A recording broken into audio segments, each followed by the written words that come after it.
Excuse me? Yeah. You don't want them to make sure? All Go right, ahead, bro. guys, Make Started. it we hits. are live. All right, What's boys. up, everyone?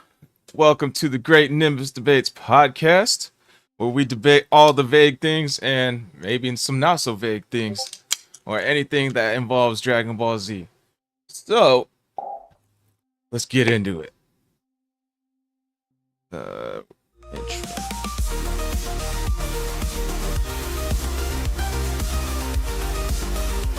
Milk.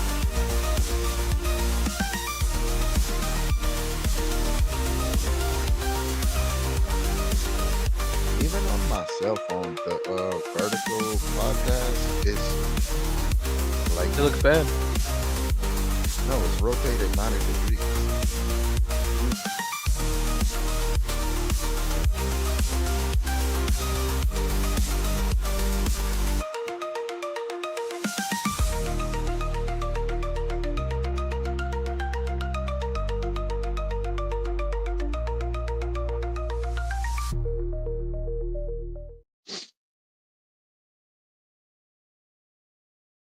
All The intro right. still on, bro?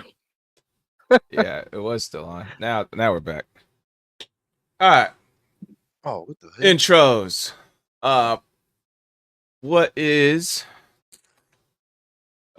just tell us about yourself, the usual shindigs, plug your socials, and the intro question for this one will be, who do you guys think is the most underrated character of Dragon Ball? One of them, who is a underrated character in Dragon Ball? Let's see. So, I am the host, SquallRush, gaming addict, anime nerd, Dragon Ball Z fanatic, the most handsome guy on TikTok you'll ever see in your whole entire life. Propaganda. Don't listen. Quiet, Vegeta, number 2 over there. Yeah. I think, let's see, I got a link tree. Got too many platforms to name, or else it would take up the whole time of the podcast. Besides that, I think the most one of the underrated characters in Dragon Ball is Roshi, because I've been putting in work with him at on some Dragon Ball Sparking Zero. I beat Omen Ultra Instinct Goku with them the other day. Pretty proud of that one. All right, go ahead, Hunter.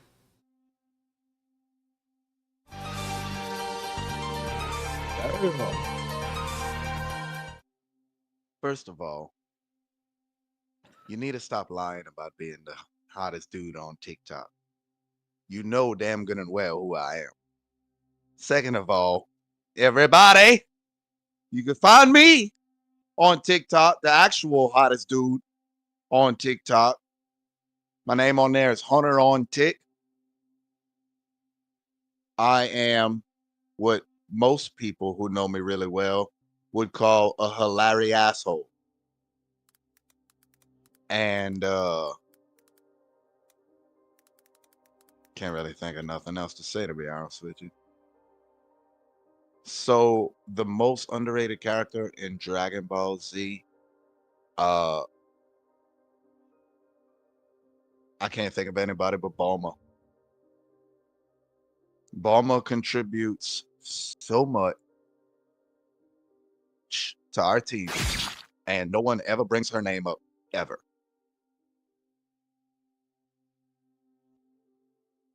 Not a bad option, to be honest. Alrighty.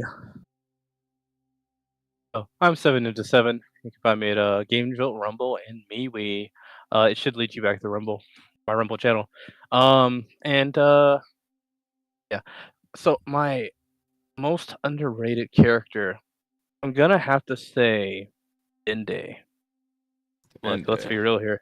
Bumbo's necessary for the Dragon Radar, but without Dende, there is no Shinron, or what is he? He's not. He's Shinron. He's Shinron. I'm thinking Purunga right now.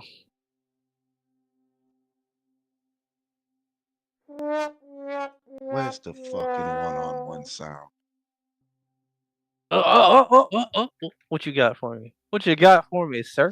fucking saying Dende is more valuable to the Z Warriors than Hey, fucking Bulma? I didn't say more valuable, but I'm saying underrated. No one talks about Dende. I'll hear about Bulma. No one talks about Dende. Yeah, duh. Because Piccolo could be Dende. Nah, he can't. You know he can't. Yes, Because he he would have done it. fucking can. And I Piccolo think can he's the make Dragon warrior Balls. style. He's the Anything warrior Kami style could too. no, he's both. Piccolo is literally both. He's Dragon and Warrior. And Kami made the Dragon Balls, didn't he? Ami did. Yeah, exactly. He was aware that Shin was important, but he was not. He didn't know who Shin was. Tommy did, but Piccolo Yeah, didn't. and now Kami is part of Piccolo. There's nothing Kami could have done that Piccolo can't do. Oh, oh, Excuse me? oh Excuse my! me? Oh wow! Yeesh! You better show proof that he can't fucking do. Piccolo, I don't even think was ever a warrior type to begin with. He used the clothes beam without fusing with Kami, right? Yeah, because he gave Gohan some clothes. That's a dragon type shit. That's motherfucking Dragonite from Pokemon type shit. Let's see. Dragon type. What you doing over there, Squall? You looking crazy. up why I'm right? Nah, That I'm mess putting is more crazy. sounds in my soundboard on my Yeah. on my stream deck. But He it's went it looking kind it of up, sucks and then because he like saw that I was right. you guys aren't gonna be able to hear the ones on my stream deck. Why not? I don't know. I need to figure out how to make it so you guys can hear it too. Like, you guys can hear the ones on the Discord soundboard. I'm gonna have to try to figure out how to set it up on the stream deck so you guys can hear it too. But Oh shit. Here we go again. anyways, let's get on with the first segment. We got a little mini debate pre-hand. So let's get into the real debates.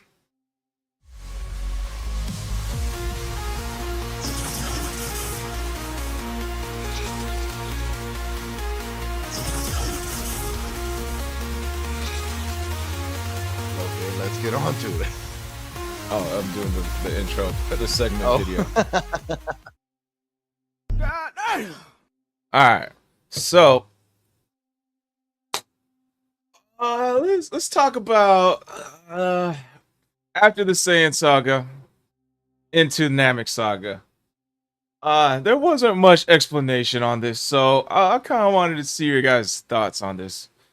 It was before Goku arrives on Namek, and Vegeta, he's basically before he goes on Namek, he heals up. One of the Frieza army members is like, "All right, Vegeta, here's your scout." And he's like, "I don't need that shit."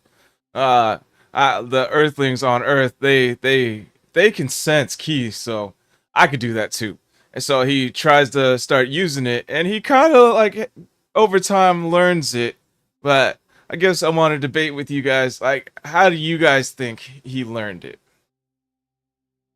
I actually have given thought into this.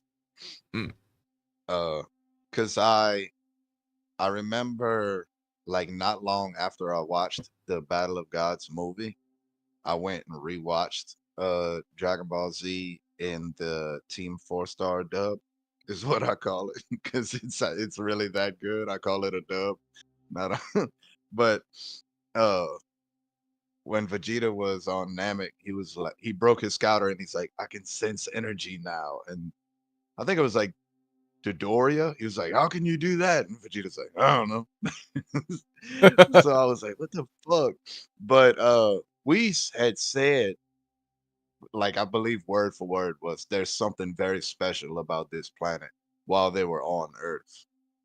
And So whatever the hell Weiss was talking about when it came to the energy of Earth specifically is, to me, uh directly related to Vegeta suddenly being able to sense energy. Now, the only other theory that I have is it has something to do with them losing their tail, but that doesn't account for Krillin and all the humans being able to sense energy too.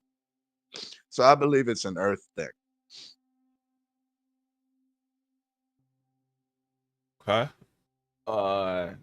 How, like, Okay. okay. Well, Seven Ninja, go ahead. Hold on, I'm lagging at the minute. Go ahead, say what you got to say. I was gonna let you guys go first. So basically, cold sauce. You're saying is something that had to do with this basically be on Earth.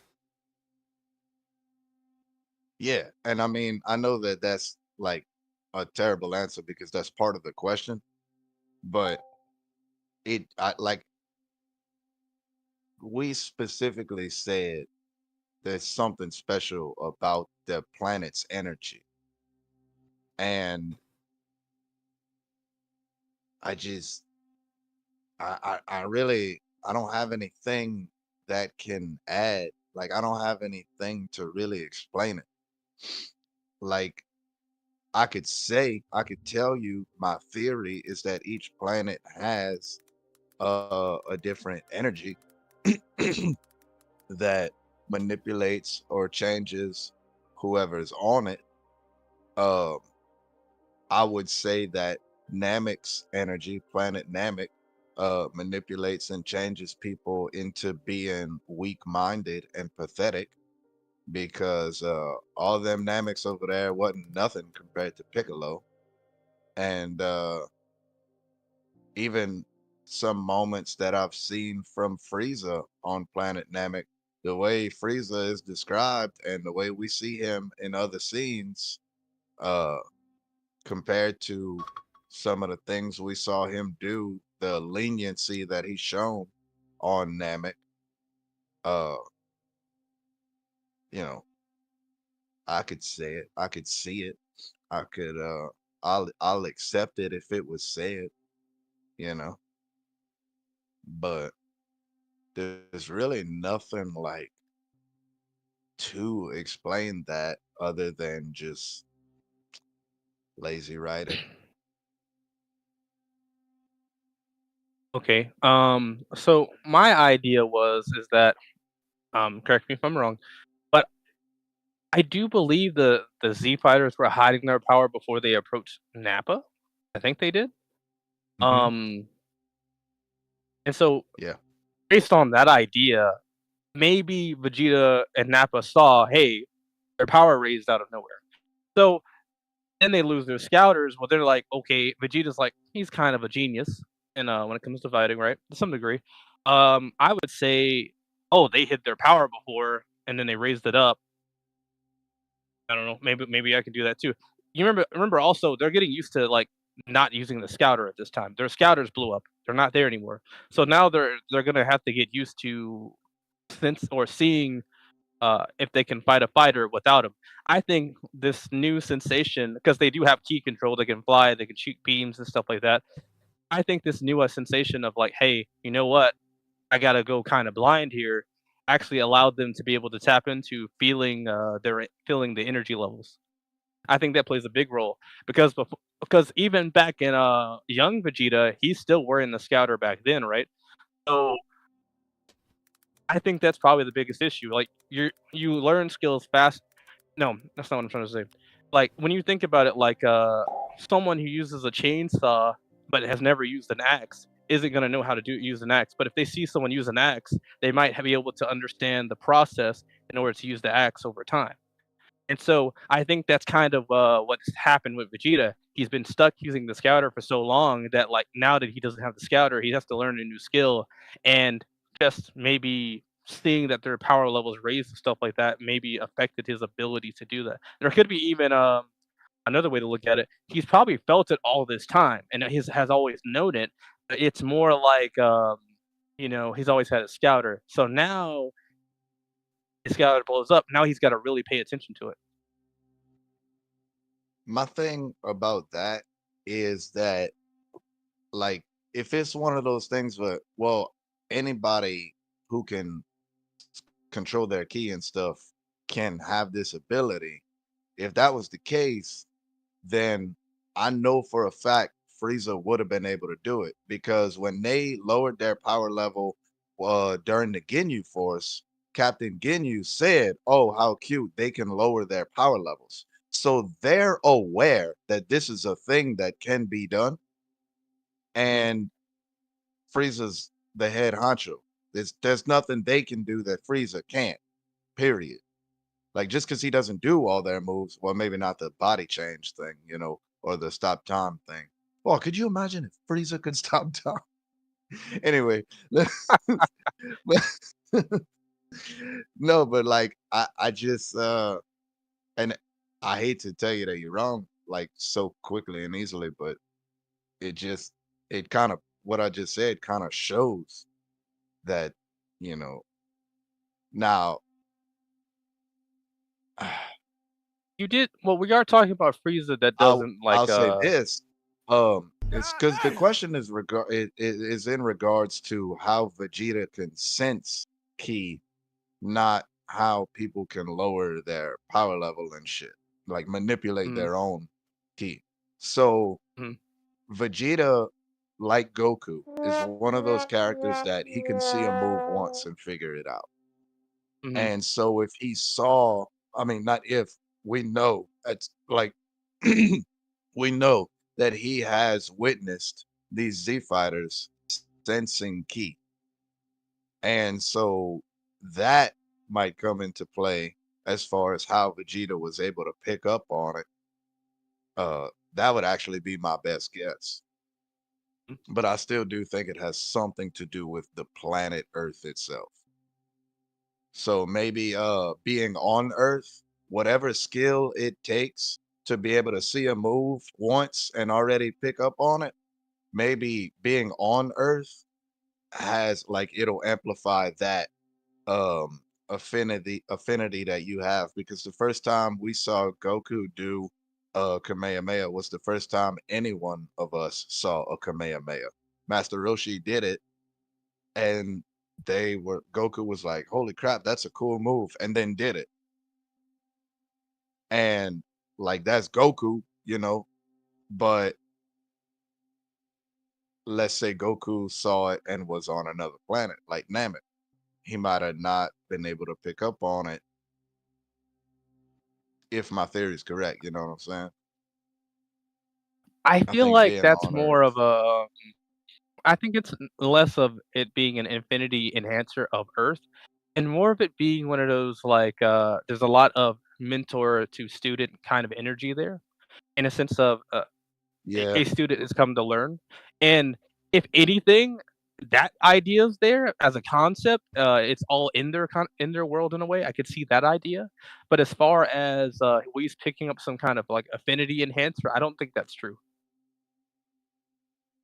He's a wait, teacher himself, right? Whis picked it up?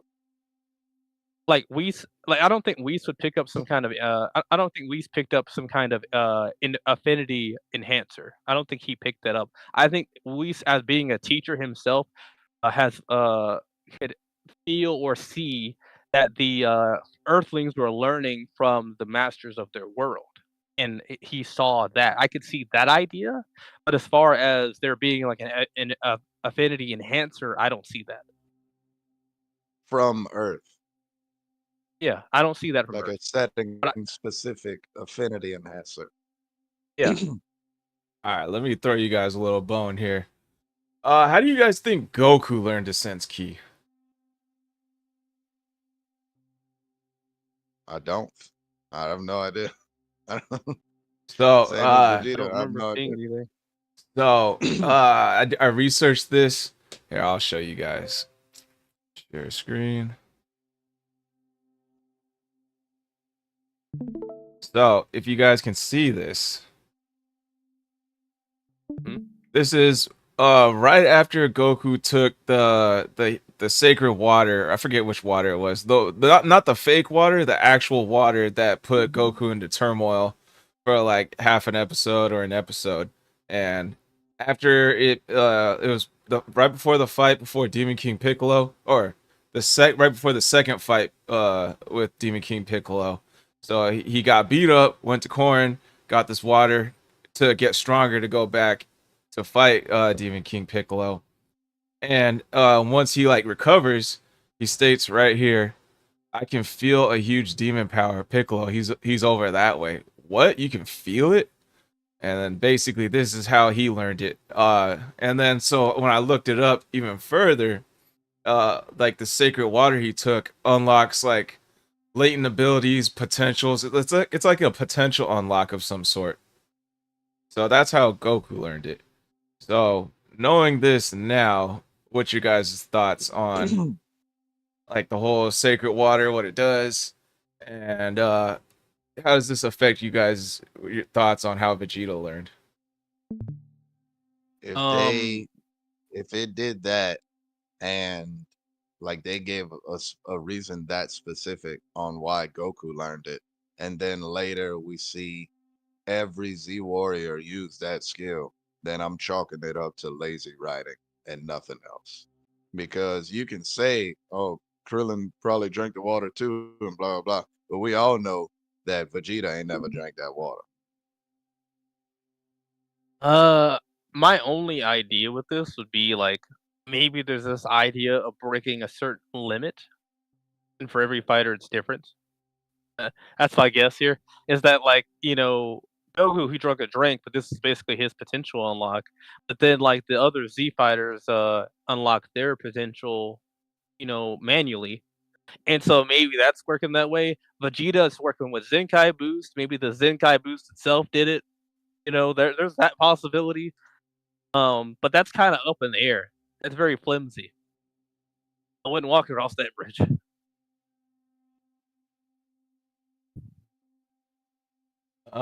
So basically, let's see, what other bullets can I throw you guys? Well, I forget what kind of I forget what I did with this. So basically, Can y'all hear me right now? Yeah. Oh yeah, there you go. My Discord just shut itself off. I don't even know how y'all can hear me. Oh shit. Maybe exit out and come back in real quick. You can. He's been like his video's been loading for me for a minute. Oh yeah, his video is frozen for me.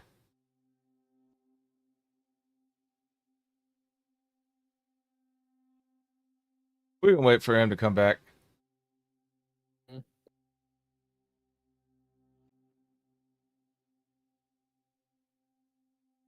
Oh, I tried this. Got a new root beer today. It's called Brownie Caramel Cream Root Beer.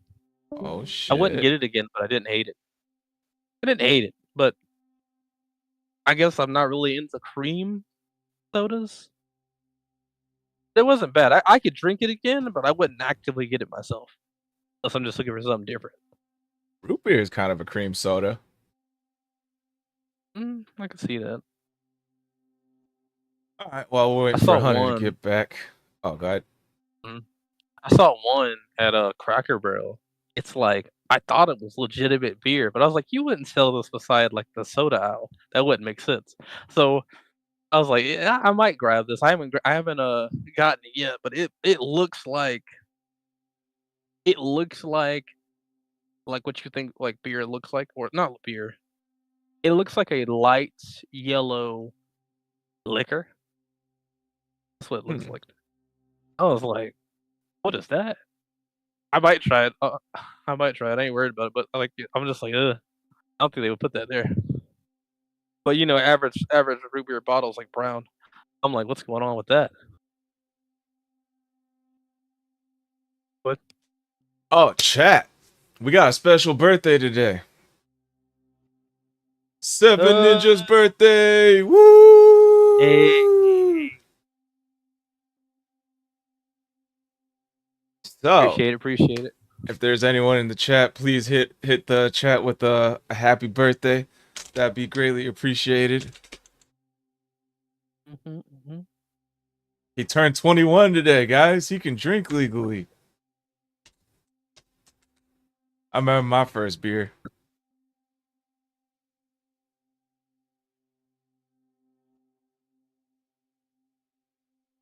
Is he coming back? He probably has to restart his whole thing. You know what? We could have like a little mini debate in the meantime. What's up? What you got? We could bring up the whole what's it called? Special beam cannon versus Big Bang attack. What takes longer? Well, Big Bang's faster. I think you meant Final Flash. Oh, Final Flash. That's what you guys are talking about? Yeah. I'm gonna Final say. I did say that, didn't I? You know what? I'm gonna put it like this. I think it's more about the accuracy than even the charge time. But I think that Piccolo uses it way more than Vegeta uses Final Flash. And so I think his efficiency is just a lot better. He's also a lot stronger now too. So that amount of power is probably not as needed. I'm gonna have to say Piccolo. Piccolo's has got to be the better one. It's one of those situations where it's like, I'll say this: I feel like Vegeta's scared to use the Final Flash, and that's why it's slower. That's why I feel it's slower. I think Vegeta's scared to use it because it's like you don't. I'm not gonna say he doesn't use it, but I'm gonna say that I feel like he'll use it less. No, I will say. Yeah, what's up? You back? I think so. I'm on my headphones right now. Vegeta sucks. Yeah, whatever. Fucking lame. my Discord on my laptop just started flashing like in and out, like flickering, and then it shut itself off, and then it just goes, "Oh, Discord needs an update, so we're just gonna start fucking downloading the update." Oh, okay. No worries. It just did.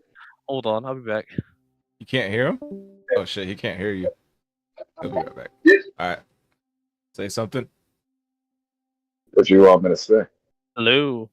Is everyone here? Cool yeah. sauce? Yeah, we hear. Okay, good. You still can't hear me? I can hear both of you. Okay, cool. Sweet. Waited till I left to give him a happy birthday shout out. We can do it again. Chat, we got special birthday. 7 Ninja's birthday. Woo! Yeah, Special celebration. 27 Ninja's birthday. Yeah, he turned 21 today, peeps. Woo woo! He can drink legally. So once you turn 21, bro, you feel like this. How does it feel? How does it feel that it's your birthday, dog? I feel old. Yeah. I start walking an old man now.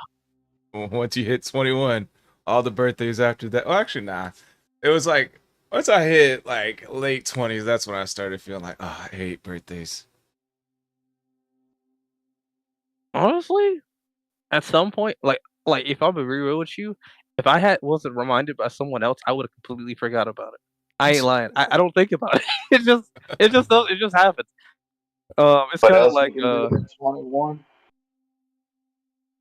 You can start going to clubs. Yeah. Ooh. Yeah. Meet a girl that could possibly Fuck to and spit on that thing. Yeah. So we had like a little mini debate while you were gone. Charm City in the house. What's up, Charm City? Welcome in, welcome in.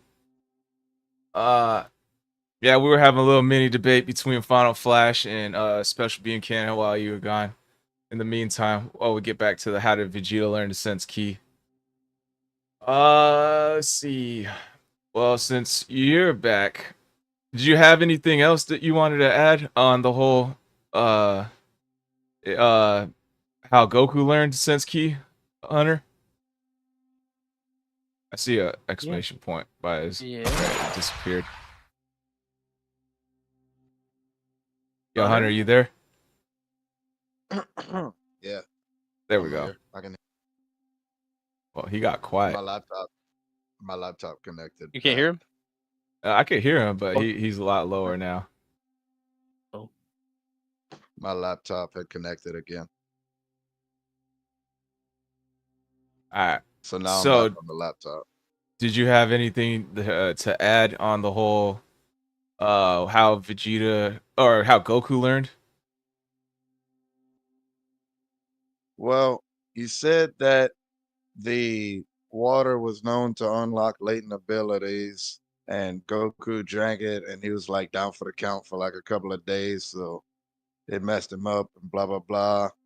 And Vegeta got messed up in his fight on Earth, so I'm thinking it's something to do with the Zenkai boost.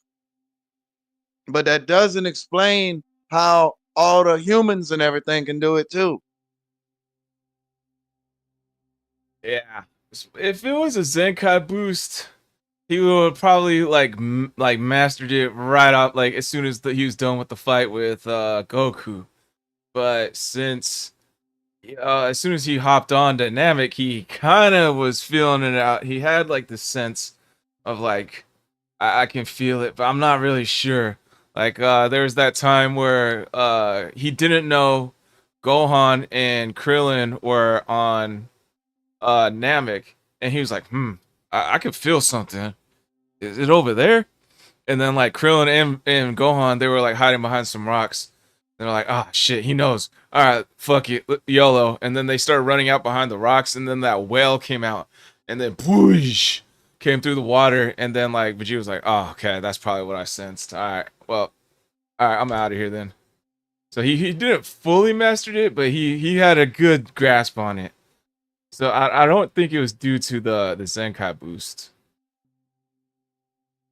So it's because he doesn't have a scouter?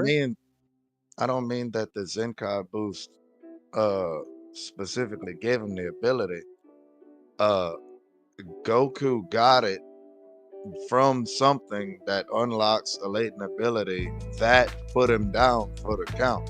We know when somebody's down for the count like that, the Saiyans, they get a Zenkai boost. What I'm saying is that was probably a latent ability of Vegeta's that because of his Zenkai boost was able to now have.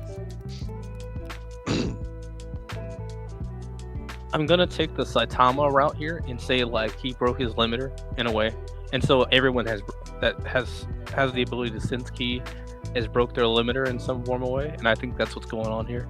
Not limits, but limiter. Now, as far as like so why outside of that, he's naturally gifted. Actually, he's not training at all. I think I missed something on the whole sacred water thing. I forgot to tell you guys. Basically, if someone's full potential is unlocked, though, the sacred water has no effect on like these individuals.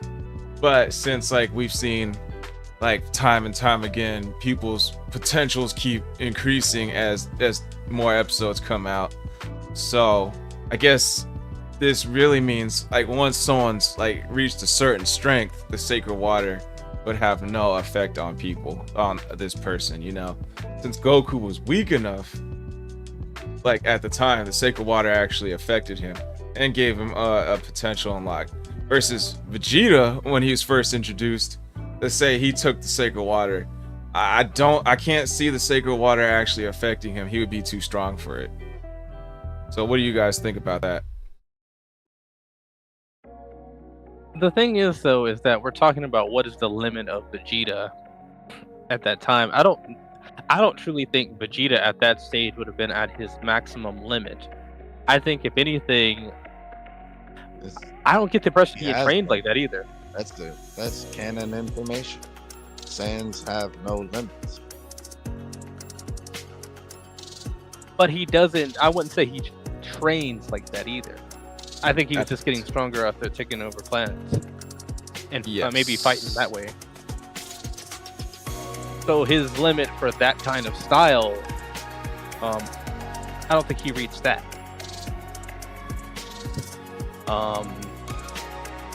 But as far as like, you know, him having no limits, yeah, I'm not denying that, but I think in general, like if he would have taken the water and he was still doing the same route he always did, I think he would have got a boost, yeah. Even as strong as he was when he was first introduced? Yeah, because his limit's a lot different than Goku's. Goku's also like not elite. But he had like a stronger base. But like, imagine if Broly got him. Oh, go ahead. If it Imagine brings if Broly got him. if it unlocks your potential, I mean, it doesn't matter who drinks it at what time in the show, because you always have potential to grow. I mean, that's how many times have we seen Gohan's potential get unlocked? I think the count's at 4 right now. Like, yeah, I can see that. I feel like it depends on like what or who is unlocking your potential. Like, let's say you get, I don't know if you guys play Pokemon, but like there's like these candies that that give you EXP, right? So there's EXP candy small that gives you like, let's say 500 EXP. Then there's EXP candy M that gives you like 1,000 EXP. And then there's EXP candy L that gives you like 10,000 EXP.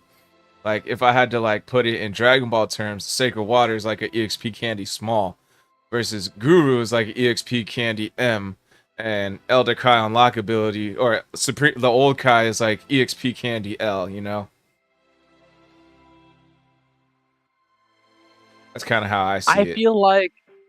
I feel like on what you're saying, I feel like it would be better to say that the potential unlock is more of saying, okay, let's remove this cap and let's raise it up, and because what you're saying sounds like they just got like a boost in strength, like that that guy. that's all it is, dude. Yeah. In Dragon Ball Z, when they say we're gonna unlock all your potential, it just means power up. Don't actually ever listen to what they're saying when they say that shit, because they forget the definitions of words sometimes. I don't know. I mean, they fucking can't write worth a shit. Or, you know, rest in peace to you, Toriyama. But man, you fucked some shit up in that show, pretty bad. Yeah, I could definitely agree with that. But I'm still kind of holding 10 toes down on the whole. I don't believe the Sacred Water would affect Vegeta unless he drank like 20 of them bitches. Okay, so, but that's not the question that you asked us. The question was, how did Vegeta start to learn to sense ki? Yes. So basically what I was trying to say is that like Goku, since he was so weak at the time, you know, at the start of Z, when Raditz measured his power level, he was like 300-ish. Like, and then when he took off the weighted gear, 400-ish, I think. I can't remember exactly. But Vegeta, when he started, his power level was 17,000. So, and this was after Goku took the Sacred Water, right? So, I feel like since Vegeta was like, I can't think of like the number right now. It's probably like a good 10, 20, 30 times stronger than beginning of Z Goku Vegeta was. So that's kind of like my point. Like, if the Sacred Water can affect someone as weak as Goku at the time with like that badly and give him that much of a power strength, like some guy 30 times over he's probably not gonna feel this sacred power or Sacred Water. So, and then since it was like a latent ability in Goku, and then it was unlocked once he got a little stronger, it's kind of more safe to say that Vegeta already had this ability. He just needed to be shown the ropes, or like see it first before he decides to start like unlocking it. So, what do you guys think about that? Yeah, that's kind of what I was thinking, is that he always had the ability. He just didn't know that that ability existed until he saw it get used. And then Mhm. when he started putting thought into it, that's whenever he was like, hey, I can fucking do this shit. Like, what the fuck? I think that's what I said before when I said like when he lost the scouter. I think like in general, I think he might have had some taste of it before when he was reading the power levels on the scouter, but him losing his scouter has officially made him be like, all right, I'm kind of going blind, so now I have to really do it. And again, like Hunter said, like he had a taste of it before, but now since he's doing it, he can actually tell what it is. You mentioned something about him seeing a whale and he thought that's what he sensed. That sounds to me more like growing pains and learning the skill. All right, yeah, my full answer is basically he did have like the ability. Like, let's say like you're playing an RPG game, right? And like when you level up, you get like points, and then there's like a map full of like stats and skills you can unlock. Like he went down like a fork that was like these abilities, blah blah blah. He never really touched like human abilities like sense key and stuff like that. So once he saw it, like he can kind of see like, oh snap, I need to spend my experience points on this ability now so I could like not use the scouter, you know. That's kind of how I saw it. What do you guys think? Yeah. I'm not 100% sure what you just said. Trying to figure out if Mr. Satan can sense key. Like it could help me No, understand. Nah, he can't even can't. use key. Yeah, not even in the video games. He can't even use key. Yeah. Well, actually, that might not be true. I have a theory that Mr. Satan actually has a key ability that he uses a lot. And that key ability is to amplify his charisma. Because that dude is freaking persuasive, man. That dude can convince some people of some shit, partner. He's also taken some pretty hard hits. If you make Hercule in like a Dungeons and Dragons game, you have to give him max charisma. Like he's up there with Bugs Bunny when it comes to charisma stats.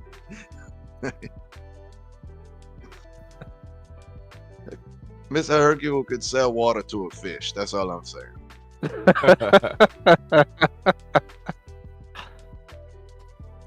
Well, unless anyone has any final thoughts on the whole, if you guys are disagreeing with me, please let's say so now. But if not, we can move on to the in between segment. I think we're good. Y'all ever just grab a jar of minced onions and sniff it for a little while? No. What the heck? I can't say I have. Yeah, I'm doing it right now. He's just got an urge. That's all I hear right now. All right, guys. What's now, the official reason? Well, huh? No, that was the reason. That was my official reason. Like, that's how I see it. Like, he already had the ability. He was strong enough. Like, he had like the ability on like he can unlock it. You know, once he reaches a certain level, you can unlock like certain abilities. You just got to spend the points. Oh, I thought you had like a fandom URL, fandom site or whatever. Nah. You usually do. Nah, like basically, when I researched the question, I looked it up online. Everyone's basically saying like monkey see, monkey do.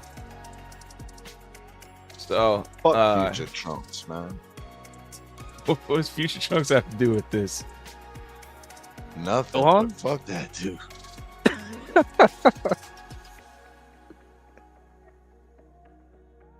Well, let's see. Gorilla. All right, in between segment, Dragon Ball Daima time, guys. Hell yeah. Let's go around the table. First thoughts of Dragon Ball Daima. What do you guys think? What you guys like? What you guys dislike? Anything you want to add? I think Seven Ninja, you haven't started yet, so go for it. What do you think? You know, check out the video on my channel, guys. I have an anime review on it. On episode 1. What I will say is that I feel like right now we're just getting the idea of why they're gonna go to the demon world. But when I think about like the intro and some of the trailers we've seen, I feel as if this is mostly a Goku story. And I feel like we're not really gonna see Vegeta and them in there. No way. I don't get that impression, and that's really off of the trailers. Like we might see him here and there, but it feels like what they did with GT, but they had like Trunks and Pan. But this time it's not Trunks and Pan; it's just Goku and whoever these other two are. Now that's all going off the trailers and like some of the stuff we've seen in the intro. Imagine that, huh? A Dragon Ball Z show that centers around Goku. Who would have fucking thought? I don't know. I could see it happening that way, but I do also like because of the chick and like her reasoning for bringing them there. Like she didn't never say if that dude in that orange outfit, winds up over here. She said if they, like she referred to the group, and when they went over there, he didn't say I wish Goku was a kid. I wish everybody that was involved with killing Majin Buu was a kid. Mm-hmm. But I got a couple of things that I noticed in it that I wanted to bring up when they were talking about like black magic and white magic, as far as like Shenron, and like Shenron uses white magic, so to ask Shenron to off him, sorry for using that other word earlier, it can't be done because that's a black magic kind of thing. I don't like know Japanese, so I was reading the subtitles, but I figured I would bet money that they're more talking about yin and yang than black and white.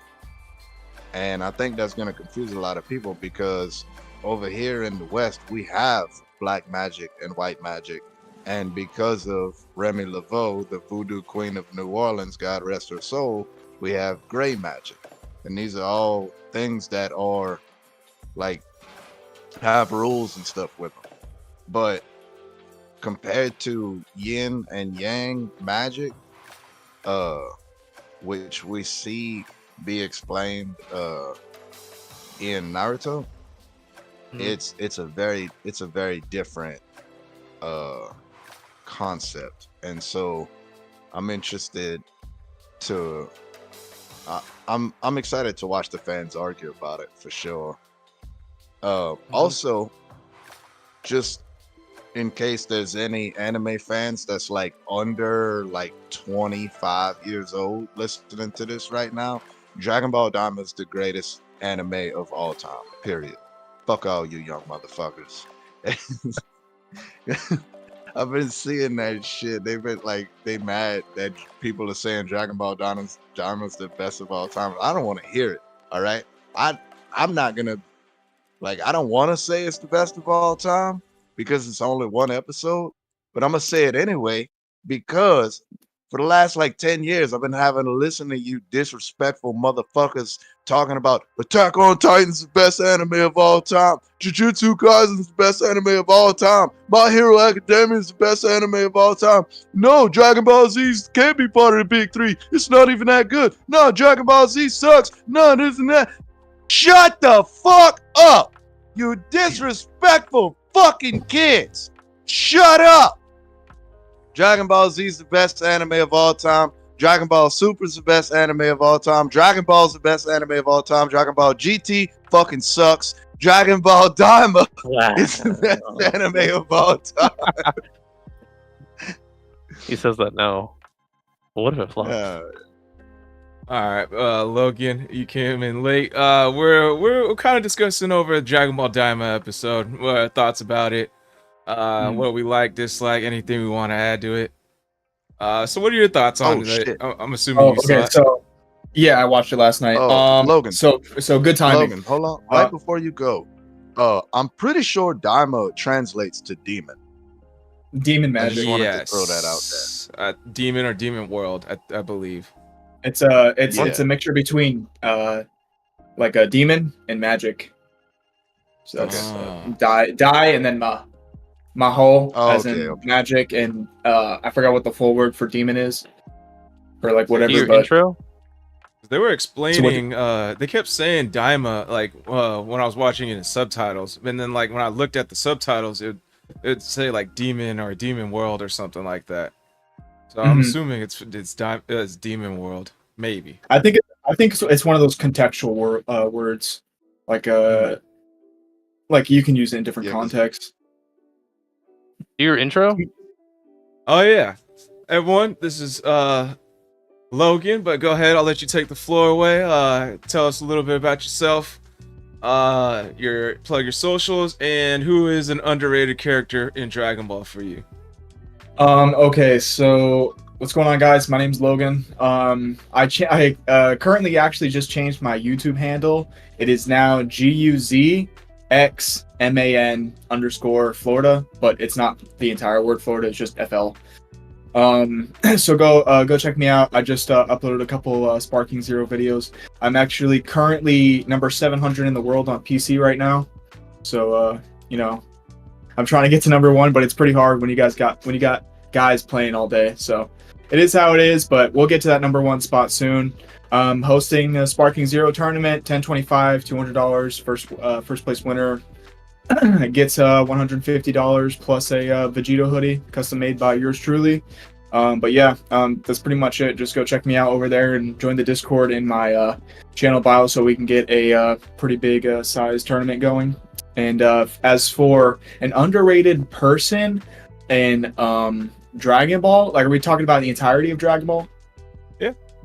I chose Roshi, Hunter chose Bulma, Seven Ninja chose Dende.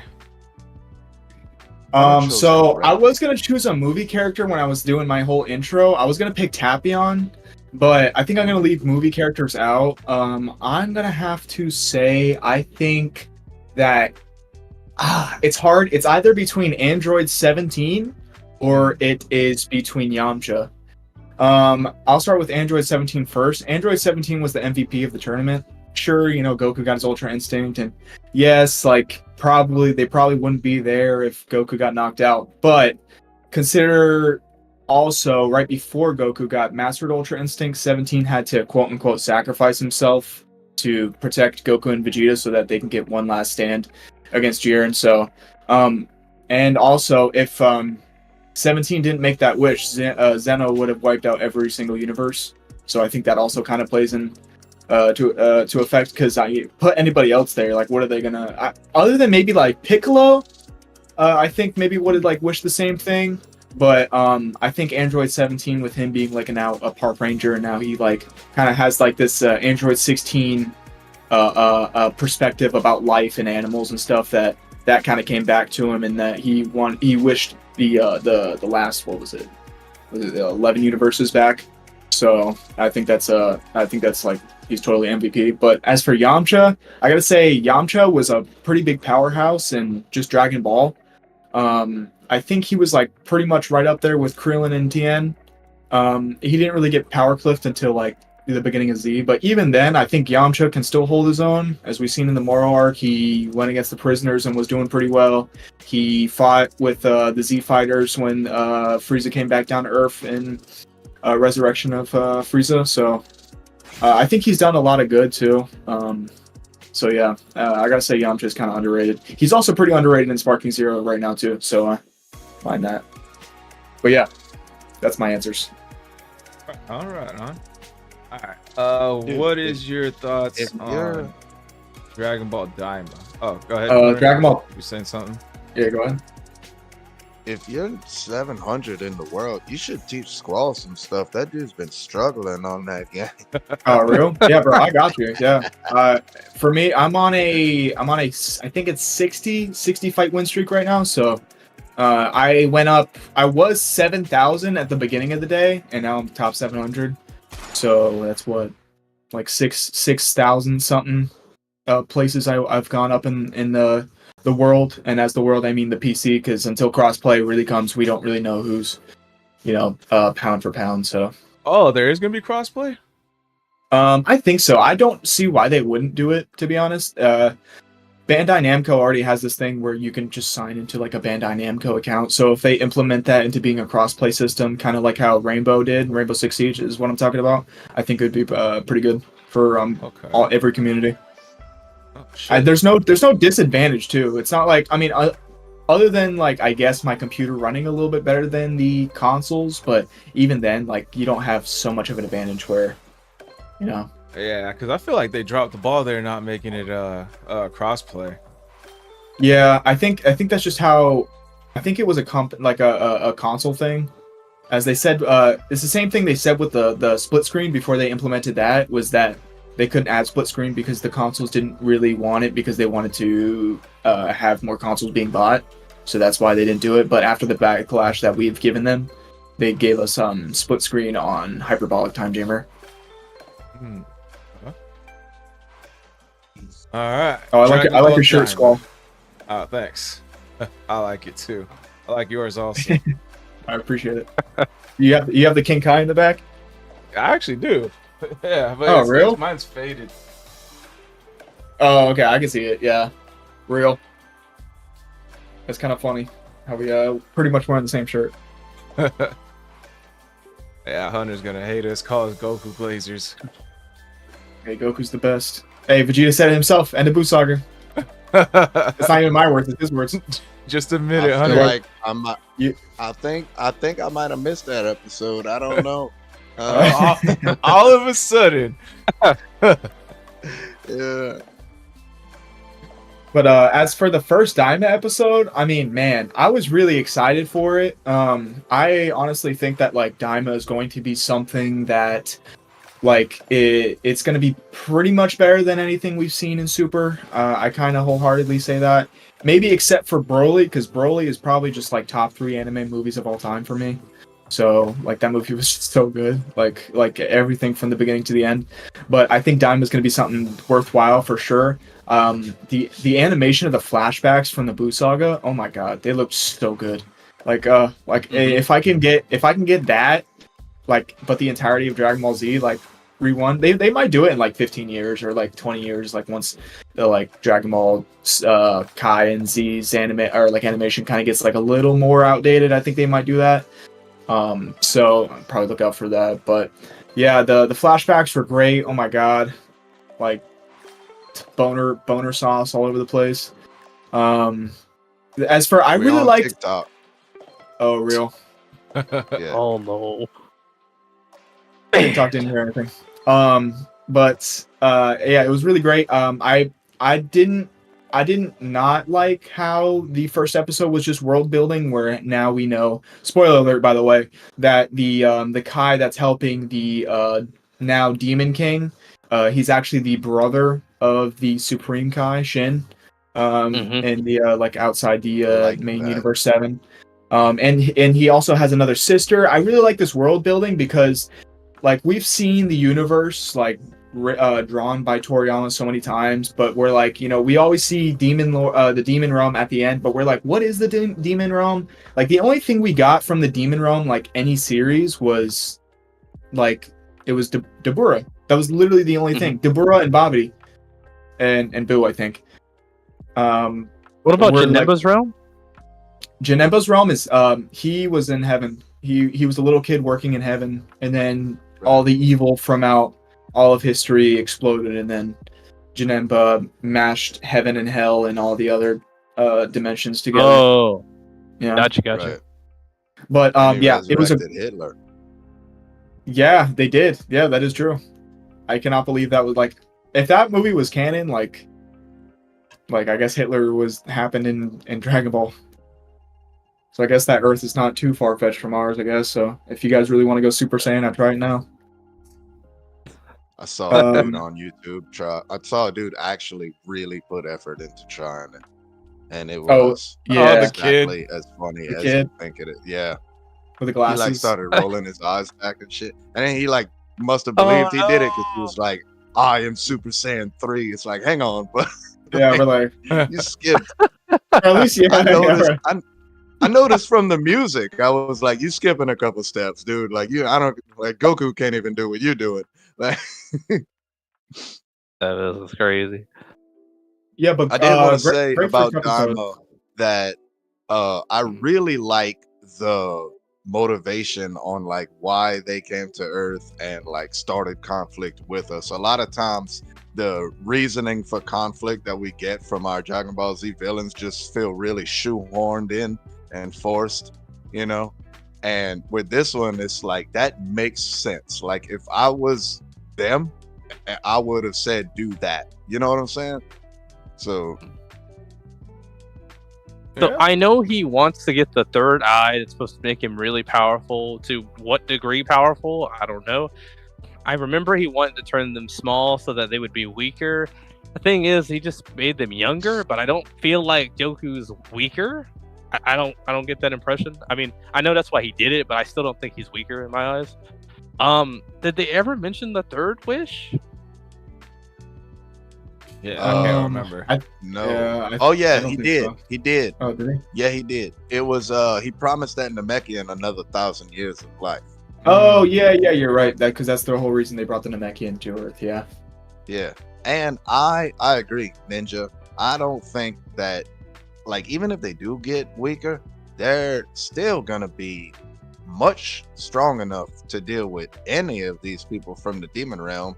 If you remember that Deborah was the strongest one because Kid, Goten, and Trunks, they fused to get freaking Super Saiyan 3. So they really like Kid and Goku, Vegeta, like, dude, y'all still ain't got nothing on it. Even if we are first graders, which is 6 years old. How old is Piccolo when he's training Gohan the first time? He's like 4 years old. Yeah. So why is he so I don't even know why he got shorter. Yeah, that's such a good point.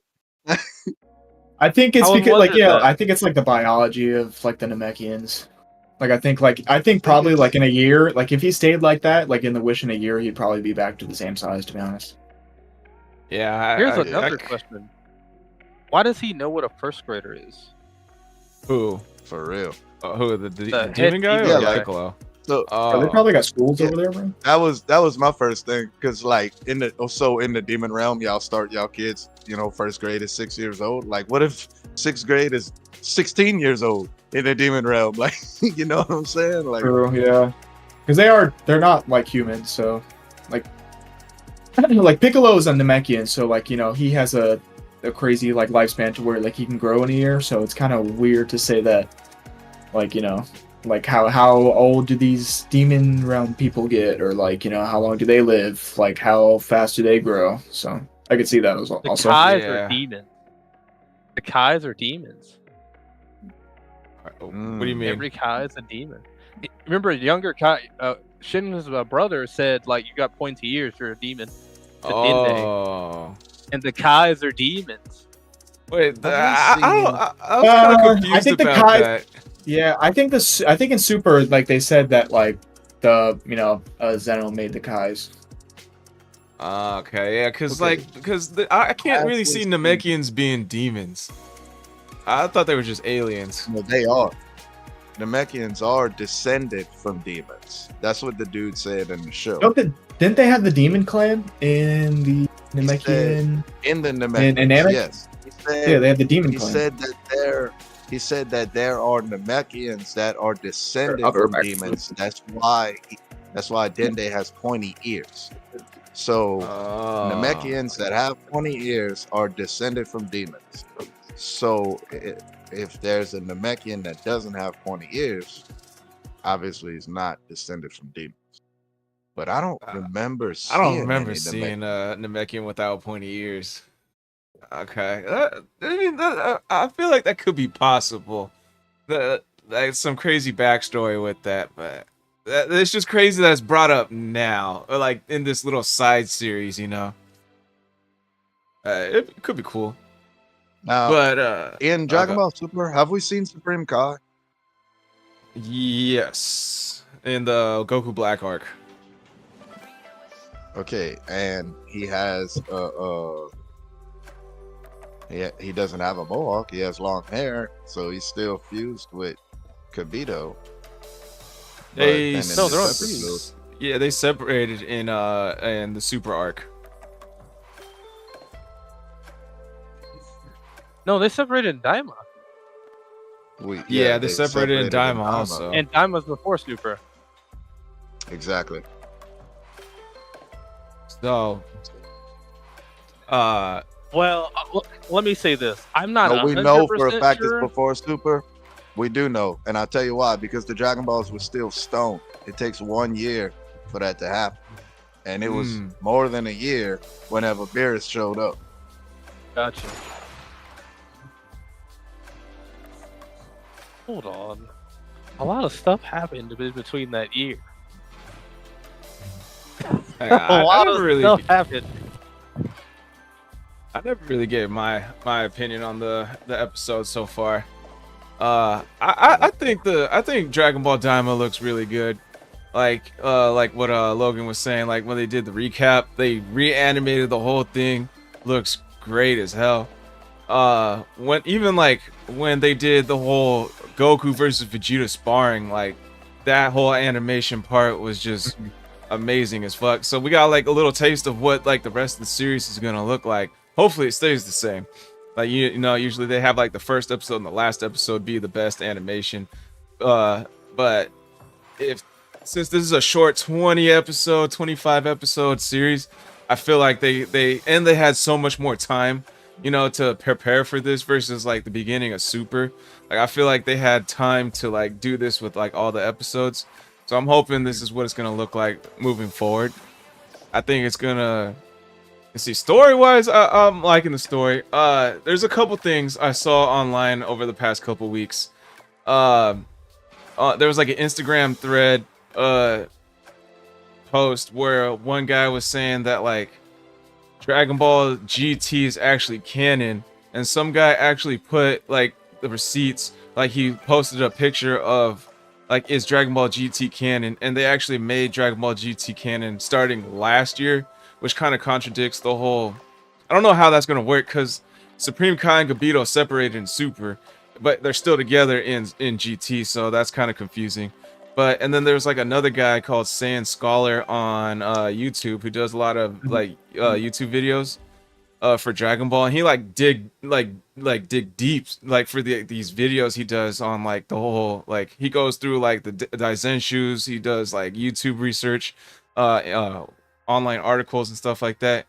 And I didn't watch this video, but he said that Super Saiyan 4 is going to be brought back in Daima. I don't know if he actually went into like detail on it in his video. I'm assuming he did, but just kind of like maybe some spoilers like for food for thought. That's my take on Dragon Ball Daima so far. Yeah, it's gonna be hard to implement Super Saiyan 4 and GT into canon if this is actually true. Like they're gonna have to make like a lot of loops. But I have been seeing a lot of things about the Potara thing that they brought up in the episode 1. So apparently, just because they said that doesn't mean that all of a sudden, now that the Potaras are infinite, you know, it's not just only Boo's magic that can undo the Potara fusion, but also it is still an hour, as seen when with Shinkai, when he went to the other timeline in Universe 7 right before he gave the Potara earrings to Goku and Vegeta so that they can fuse into Vegeta Blue, that he was also surprised once he learned that it's only an hour. So I still think that he thinks that it's infinite, but this is how they're going to explain the unfusing of them in Daima.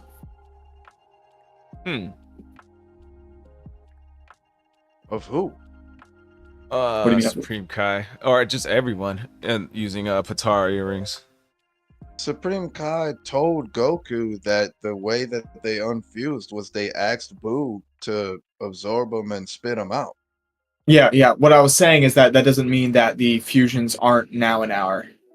Like they didn't retcon the retcon. Yeah, because like I think in Super, the Goku Black arc, they unfused again when they were Vegito Blue without using Boo's like inside saliva or whatever. Yeah, but I thought that was explained in Z that it's only they thought it was permanent for everyone, but it turns out to not be permanent for mortals. No, we found that out in Super. I think Elder Kai said it. No, Elder Kai said once you two fuse. The only thing he said is that the fusion's more strong because of rival boost and that you'll be fused forever. Even when Goku gave it to Vegeta, one of the last things he said before they fused was, and he's like, and just one more thing, we're gonna be stuck like this forever. And then Vegeta goes, you tell me now, imbecile? Yeah, don't you think that's important information? Supreme Kai stated like when they defused, it was like, oh yeah, who knows what's inside Majin Buu's like insides, like juices and stuff like that. But then it was in Super, I think it was Supreme Kai that said, oh yeah, they used up all the energy of the Patara earrings. Yeah. So he was like, Supreme Kai was he was surprised once he learned that it was only an hour, but that only was mentioned in Super. Okay, remind me though, Vegito decides to get captured by Boo, and then he splits apart. How did they figure that out? They didn't figure out they were gonna get split. They just wanted to get captured so they can release everybody from inside Boo. But why would he think that he could do that? Get captured? Why did he think he could walk around inside Boo's space? Oh, he had a barrier. I just assumed that was a possibility. He had a barrier. He just wanted to get absorbed. I don't think he really knew what was going to happen after. He just like it was just kind of like, okay, let's get absorbed so that we can save our friends, and then once I get in there, like I'll figure out what to do. I don't think Vegito was like a 10 steps ahead kind of plan guy. Yeah, because like he did pull up the barrier to like that kind of like stopped whatever absorption he had going on. Yeah, pretty much. Because as soon as the barrier went down, then he defused.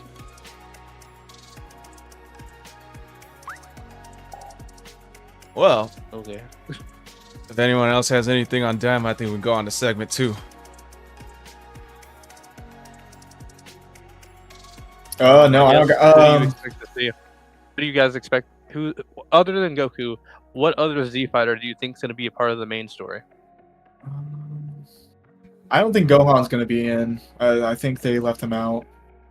Like if he wasn't in the beginning, then it's either they left him out and then he's going to do something, or that he's left out and he's never coming back. So it's either that. So I'd probably put my money on he's not coming back, but I wouldn't be surprised if he did. So that's my answers go on. No, I think I saw like Roshi in one of the trailers, so maybe he might be in it. I'm hoping Piccolo is in it. It's like it kind of makes sense Piccolo would be in it since he's got like somewhat of a tie to Supreme Kai. I know Supreme Kai is in there too. So In what? maybe hopefully Piccolo. He's in what? Who, Piccolo? Yeah, hopefully he's in what? In Daima, he's like more of like a part of Daima. I mean, we saw him in the trailer. Well, Seven Ninja was asking like who do you guys think we'll see more of in Daima? I'm saying like I've seen Roshi in the trailer, but I'm hoping we see more of Piccolo. I would bet that we would see a lot of Piccolo based on the fact that it was a Namekian that caused all of this. True. Maybe him fusing with Kami. Maybe he's got an answer or something like that. I feel like that's why Shin's there. True. I think that the wording of the wish is gonna come into play because he said something like anyone who's friends with the guy that offed Boo, can't say that K word, but like, what if somebody wasn't his friend? And, like now that Yeah, like, that's oh, true. Yeah, let's go into this fight. Like technically, Gohan's not a friend. He's a son. So maybe that. I guess not, because Goten and Trunks turn into babies. Did he say friends and family? Didn't he say No, friends and family? Maybe. I mean, I thought it was just whoever. I don't know. I can't remember the wish like exactly. I would have to rewatch it. wait a second. Is it gonna affect 17 and 18? It affected 18. Robots. She's a No, robot. they're cyborgs. They're still human. did They it just have mechanical parts on. So what? Now that she's a laptop? I mean, she did have a baby.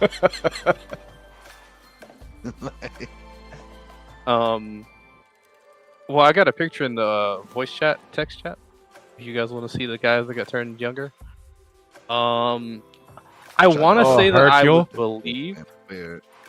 I want to say that I would believe that 18 has the greatest potential. If they're all weaker, 18 should have the greatest potential out of all of them. Yeah, by Or far. its potential power, just because of her amplifications. But I don't think because of the way they use her character, I don't see her being in the main story. I just don't see it. But she has the best current power, I would say. Out of everybody, Why like does even Master Goku. Roshi look exactly like Krillin? When you're talking about like he's weaker, I feel like she is gonna possibly be better than Goku right now because of how like she has the amplification of the cybernetic parts. If they're Yeah. straight up weaker, she Was should her- be way stronger than Goku. Her power comes from her parts. It's not like she was like that's her power. Otherwise, they wouldn't have gave her the cybernetic parts. Well, it's pretty much the only thing she has is just infinite energy. Just because she has infinite energy doesn't mean that she's like she can like just kind of scale. Like even if Goku were like, even if you said Goku was like 150 times weaker than he was like with his adult body, he should still be like 40 billion more times stronger than 18. I got you. Quick side note, Ninja, where did you get this video of T. Charles riding that alligator? Yeah, that was a gift. That's all that was. Charles. Yeah, that's down Rudek Agent Street in Pier Park. Like I know these people. It looks like Chandler. If you know who that is. I know, but like Chandler I'm from family Friends? with these. No, Chandler. The house Wildlife. in the background, I've rode past that house. Like that's what I'm telling you. Like Oh really? Oh, is this Florida? no, I live Florida in Louisiana. man. Oh, Louisiana. I Okay, thought I'm it from was Florida, so I man. automatically assume it's Florida. Yeah, I'm I was playing. thinking. I don't know Florida, these too. people, but I do know that that's not in Florida because of the size of the gator. They don't get that fucking big over there. Oh, Louisiana's the I only think we place had that like can a- grow gators like that. I think they were like. I think we just had a 16-foot one, like just near my house. That's That insane. one, Oh, you got a record breaker over there? I think, yeah. It was on the golf course. Big ass That's motherfucker. crazy. I don't understand why Florida. Okay, yeah, let's move on. Segment 2. All right.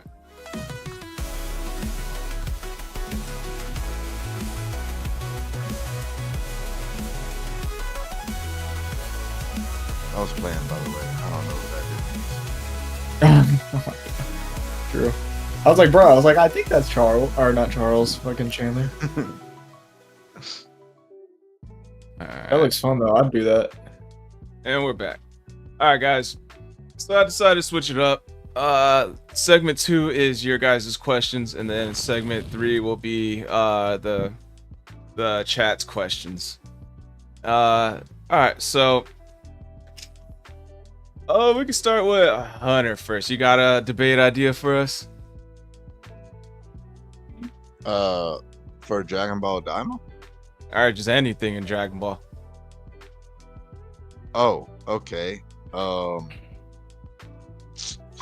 No, I don't. Oh, all right. Well, we'll skip you, and then we'll come back to you. All right, Seven Ninja, what you got? Is it wise to fast to stay in waifu? What? Wait, what? Nah, that was just a debate ideas. We're not gonna go with that. No, say that again. I like that. I'm sure you did. I heard the word that I know I like. I guess. Where do you see? How much does DBZ change if Chi-Chi was a Z fighter? Dramatic. Or Yeah. overall?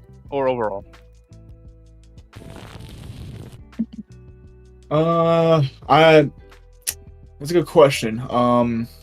Probably a lot due to the fact that I feel like Akira Toriyama would like, if she was a Z fighter, I feel like she would have been killed instead of Krillin. Does that make sense? Oh, Yeah. Whoa. K-word. No matter Go what on Super TikTok. Saiyans. Hey, Well, word. what's K word? A K-I-L. Kill. Yeah, we can't say that on TikTok. Uh, Say unalive. Krillin? Or off. Like the character? No, we can't. Bro, We can't say bro. the K-word for unalive. No, I said Krillin. Oh. Yeah. Oh, my bad. My bad. I said she Yeah. would have been No. Gohan instead of Krillin. Oh, okay, Yeah. okay.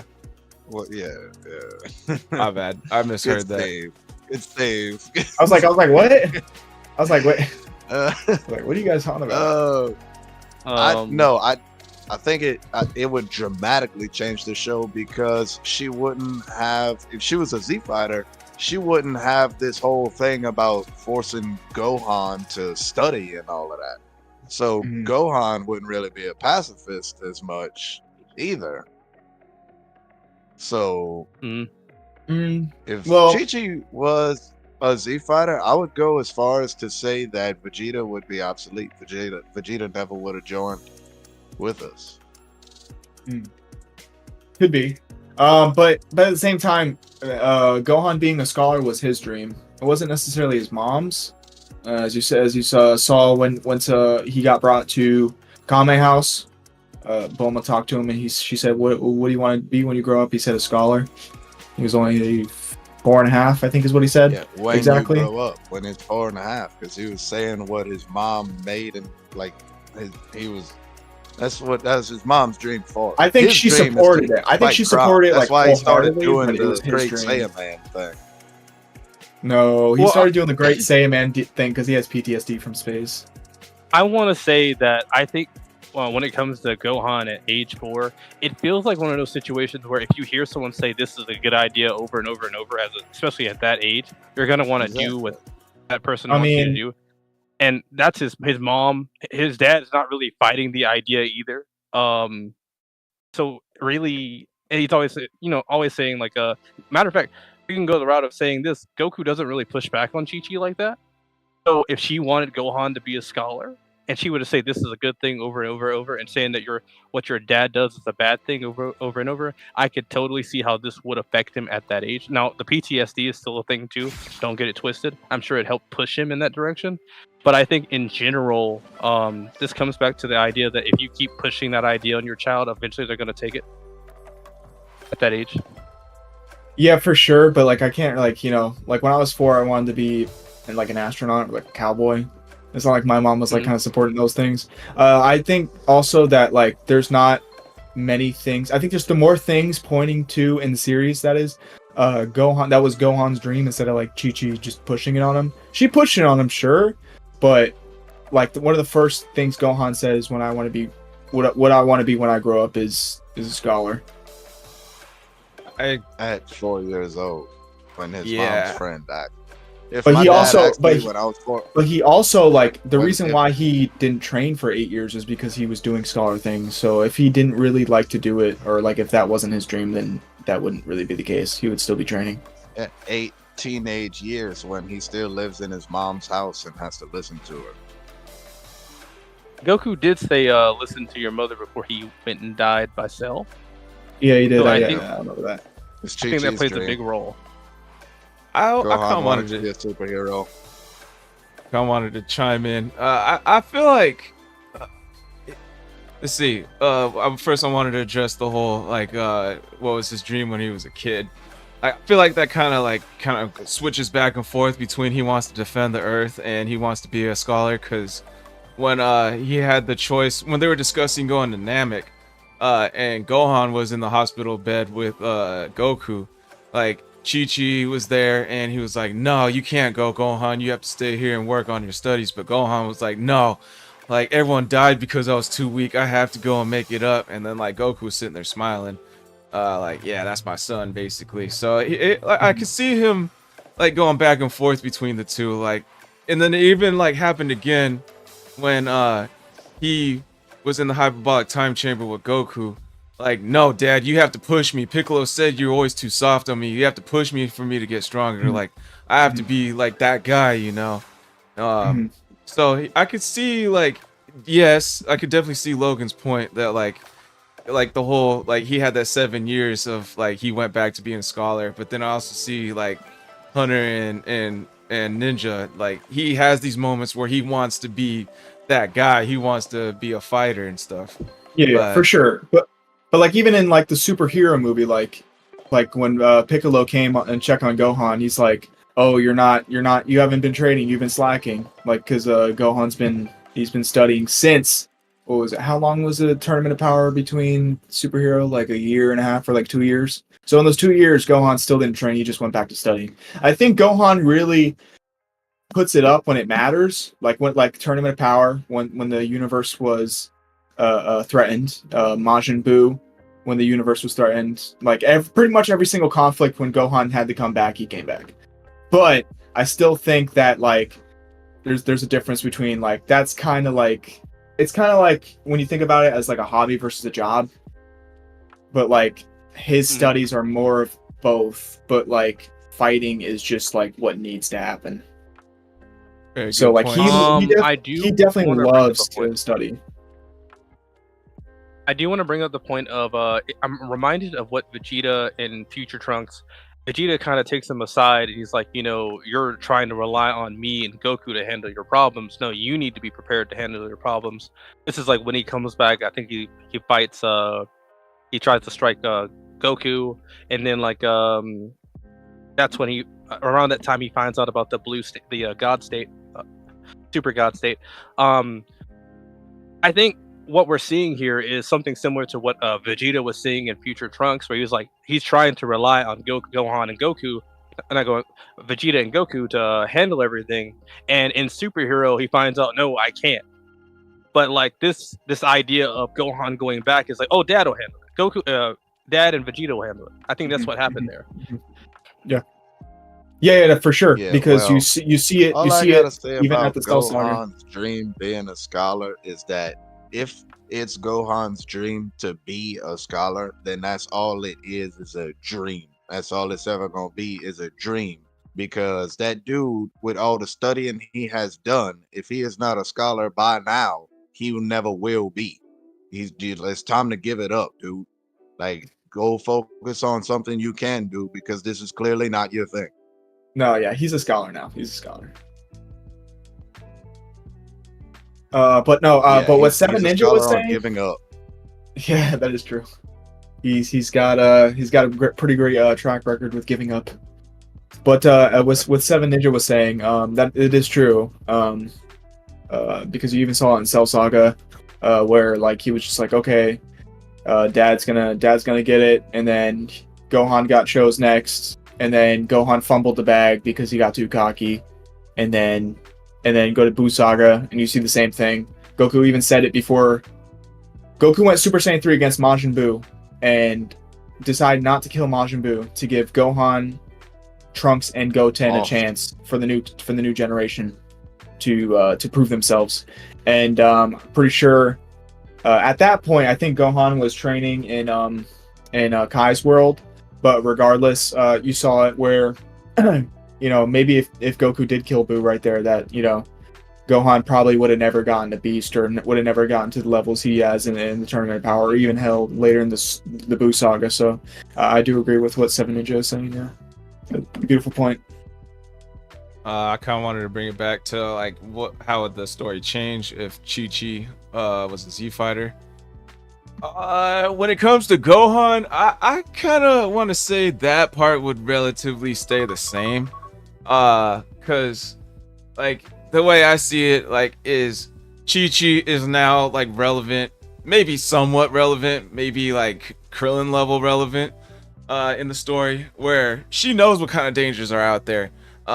She would probably try to say like, no, I don't want my son to be fighting these type of things that me and Goku are fighting. I'm gonna try to keep him out the way as much as possible. So that's kind of like what I think. But other than that, how would the story change? She would definitely be in the fights more. She probably would have went to go fight alongside Goku to get Gohan back in Raditz, and she would probably like have to fight Piccolo off after they defeated Raditz and Goku died. So Gohan probably would have, I would argue, probably not have gone with Piccolo before the Saiyans arrived. Yes, because one of the first thing Raditz did was scout the whole planet and then go to Piccolo. So if that still happened, then Piccolo would be like, oh crap, this guy's nothing to mess with, and then he would probably try to go find Goku and Chi-Chi to defeat that common enemy. I think they kind of did that, not with Chi-Chi, but with like Krillin and Piccolo. In the What If and Sparking Zero was kind of the same. But yeah, if Chi-Chi was more prevalent I could see her probably like her power probably dropping off around the Android Saga. It'd be cool if she could probably go against like 18 or 17, like if Toriyama wrote it that way. But yeah, after that, I think like she's probably kind of going down, and then Buu Saga comes, and then it's just Gohan, Vegeta, and Gotenks, and all them. Seven Ninja, you had something? You said that you think that she would not have Gohan go with them to fight. I'm not saying that you're entirely wrong, but I kind of feel like Bulma, she knows what's going on, and I feel like although Chi-Chi is a little weird, I feel like if Chi-Chi knew what was going on, I think she would have understood more why Goku wanted to train Gohan. We're also looking at a Chi-Chi, our current Chi-Chi. She's always so focused on studying to the point where if the planet gets exploded, it doesn't matter. He still needs to study. If she sees the world from the eyes of the Z fighter, she's like, no, I want him to study, sure. But if I die, if my husband dies, that's it. The world's gone. So he still needs to be there, ready to scrap with whoever. I'm not saying she's going to have him in there as much as I'd like him to be in there, but I think he'll be way more than he is. I think he'll be a lot stronger too, and have a lot more confidence. Yeah, I mean, I definitely see your points, but one thing that I see that like why Goku wanted to push Gohan was, I'm pretty sure this was filler, but they did like a part where when I forget where it was, I saw it on YouTube just recently, but it was the first time Goku saw Gohan's inner latent potential. Was like, I think like he was still in like one of those rolly seats, and they accidentally let him go, and he started going straight into a tree, and like I don't know how Goku wasn't fast enough to go grab it, but he started running after it, and then after like it was like a little too late, like the rolling chair thingy Gohan was in as a baby like tipped over, and he started flying toward a tree. And then Gohan was crying the whole time until he started heading toward the tree. Then he just like got angry, powered up, and blasted right through the tree. So Goku saw it. I don't think Chi-Chi saw it. So that's why I think Goku is more like, yeah, let's train this guy. But Chi-Chi, on the other hand, I don't think it's ever seen these type of instances.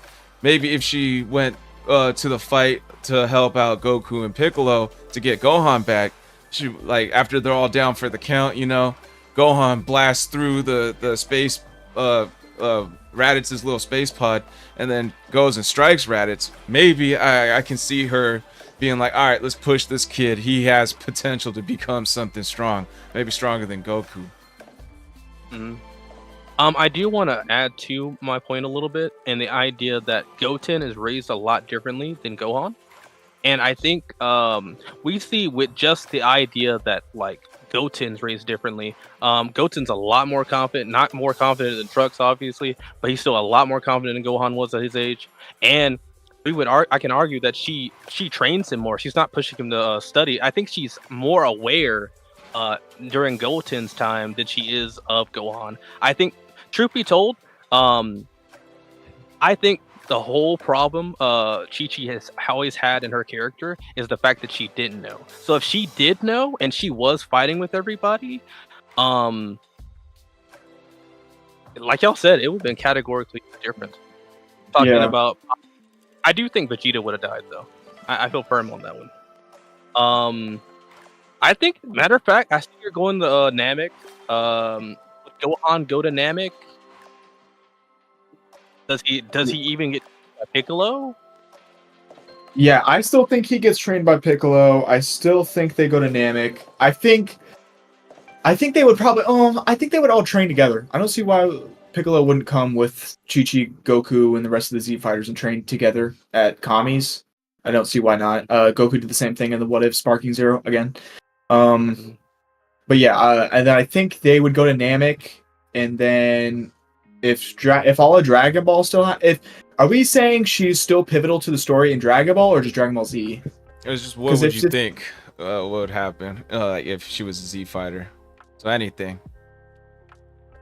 So anything? Okay, then that changes a lot. Because then you would have to change the entire history of Dragon Ball, and then like, okay, were we even there? So I think Bulma would have learned to fight.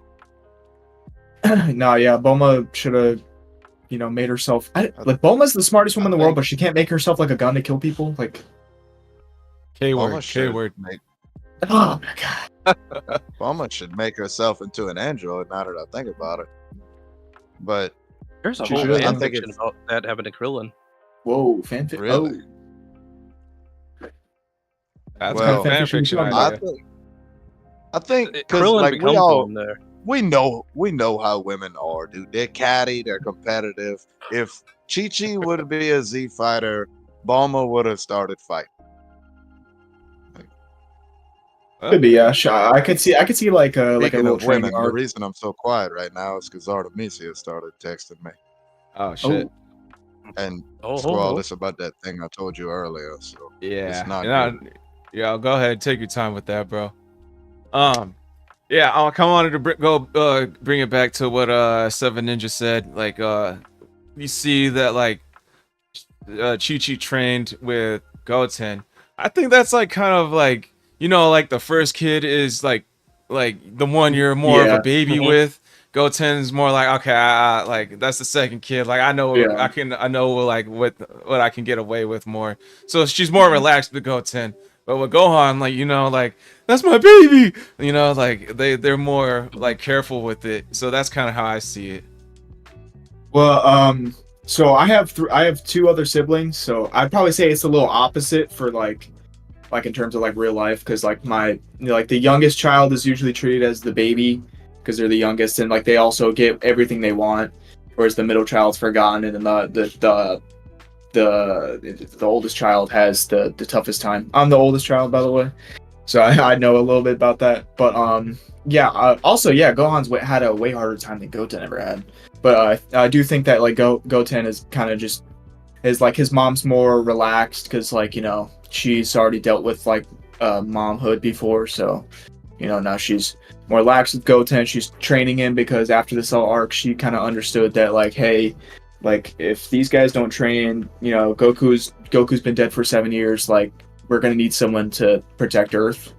I think that was probably like her mindset around that time, and that's like where she finally kind of snapped and was like, okay, new generation needs to train, or else because Goku's not coming back. Da da da da. So yeah, I do agree though. Just looking at it from like a psychological standpoint with like how moms or parents. Yeah, when it comes to like Chi-Chi though, I definitely think she goes to the Vegeta and Nappa fight. I definitely think she goes.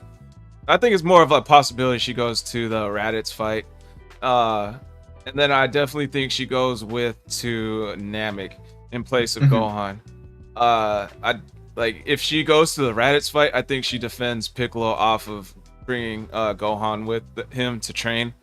So I think she goes to the fight and trains herself to Nappa and Vegeta, and then I think she's probably like one of the sole survivors of like that fight, like before Goku comes back. Assuming Goku's still like unalives in the Raditz fight, you know.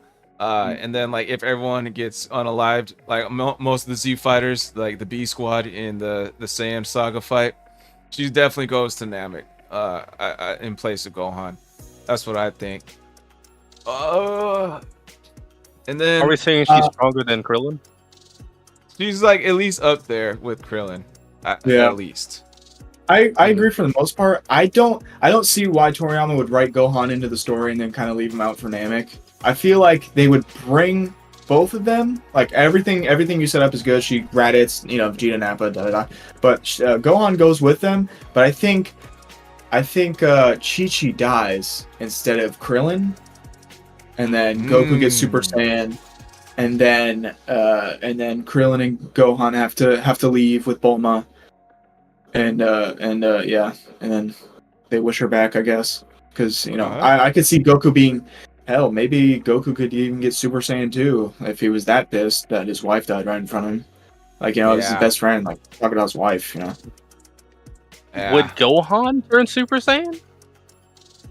Ooh, you know what? Maybe. Like I can't see him turning Super Saiyan, but every time Chi-Chi goes down for the count on Namek, that's where Gohan's inner rage comes out and takes over the fights from time to time. Yeah. I can see that, yeah. Yeah, I could definitely see, like, if Chi-Chi was a Z fighter, it could be, like, more catalysts for Gohan going rage mode and, like, taking over. But definitely Chi-Chi would be involved a lot more throughout, like, at least up until, like, Android Saga, like Logan said. Yeah, I feel like for those first couple of sagas, she would kind of be, like, that character that's, like, it's kind of like a mix between Goku and Vegeta, but she's kind of like Goku, but she's a little more like pushy. Like she'd probably be like trying to fight whoever, you know, has come to Earth first. Like stand out of the way, I got this, and then Goku's like, no. Yeah, and then there's like the fact that what's it called? I feel like Namek Saga, they were very like undermanned. Like they kind of had like Vegeta like halfway through the Namek Saga. So, but then before that, it was just little Krillin and Gohan, who didn't master any type of power yet. I don't know if Vegeta survives. Like Krillin listens to Goku, but like I could see Chi-Chi bypassing Goku. I could totally see it happening. Oh, you know what? Maybe even Vegeta kills Chi-Chi in the Saiyan Saga, and then Goku gets Super Saiyan against Great Ape Vegeta there. Yeah, I can see that happening. I could So if that happened, and then, do you think Goku would still tell Krillin to not kill Vegeta if Vegeta killed Chi-Chi right there? Okay, word. Oh my god, bro! It's just like this slips out. Okay, all right. So we're looking at like Tien's gone, Chaozu's gone, Piccolo's gone. Krillin Can is still alive. you say the D word? I think we can say the D word. Oh, okay. But all of those guys are gone, and Goku's not really. He's bothered, but I wouldn't say he's like Super Saiyan bothered. But if Chi-Chi were to go around that time, yeah, I could truly Do you, see that. yeah. Super Saiyan. Do you think that she would have fell before? Like, do you think she would have fell to Nappa or Vegeta? I mean, to be fair, like, because Nappa did take out the entire squad up until like it was last minute when he was about to take out Gohan. And then Goku put Gohan on Nimbus. Oh, I know when it's gonna happen. It's actually when Nappa shoots that beam at Gohan, Piccolo dies. But it's Chi-Chi? Oh, okay. Yeah, because that's when it happens. Yeah, that wouldn't happen, I guess, because I mean, depending on how much they're bond, I don't think they would have bonded a lot, training with Chi-Chi and Goku. So I'd probably say that Chi-Chi would sacrifice herself right there. That is a good call. Probably wouldn't have. I probably just glossed over that. The Dragon Balls are still there, so they get revived then. I don't think any of them are training with King Kai. We have to go back to Raditz. Because Piccolo Special Beam Cannons, Goku, and Raditz, right? Where does she play a role there? Because if they're fighting, it's like 3-on-1. Or let's start here. When Piccolo and Goku are fighting Raditz, do they do a lot of damage? Let's start there, or enough damage that you could see it. Like just Goku and Goku? Piccolo. Yeah, Piccolo, Goku, and Chi-Chi. Like, no, I want to start with Goku and Piccolo versus Raditz, because if we add Chi-Chi, that's an extra amount of power put into that fight. So if we start with Goku and Piccolo, because they're the strongest at the time, are they doing any real damage to Raditz at that time? Yeah.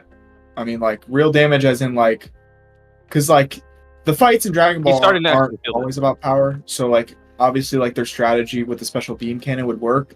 I think it would just work a little bit differently if it were with Raditz. I think that Goku and Chi-Chi would try to catch Raditz off guard, and then Piccolo does the special beam cannon. Maybe like while he like kind of jumps in the air if they went for a low attack, and then they get out of the way, and then Piccolo's right there, bam, something like that, where like they would If it's just Piccolo and Goku, I just think it's like it's gonna turn out the same as like in the original story. So, what I'm saying here in this situation is like, based on, are they pummeling him down? Are they weakening Raditz to some degree during that fight?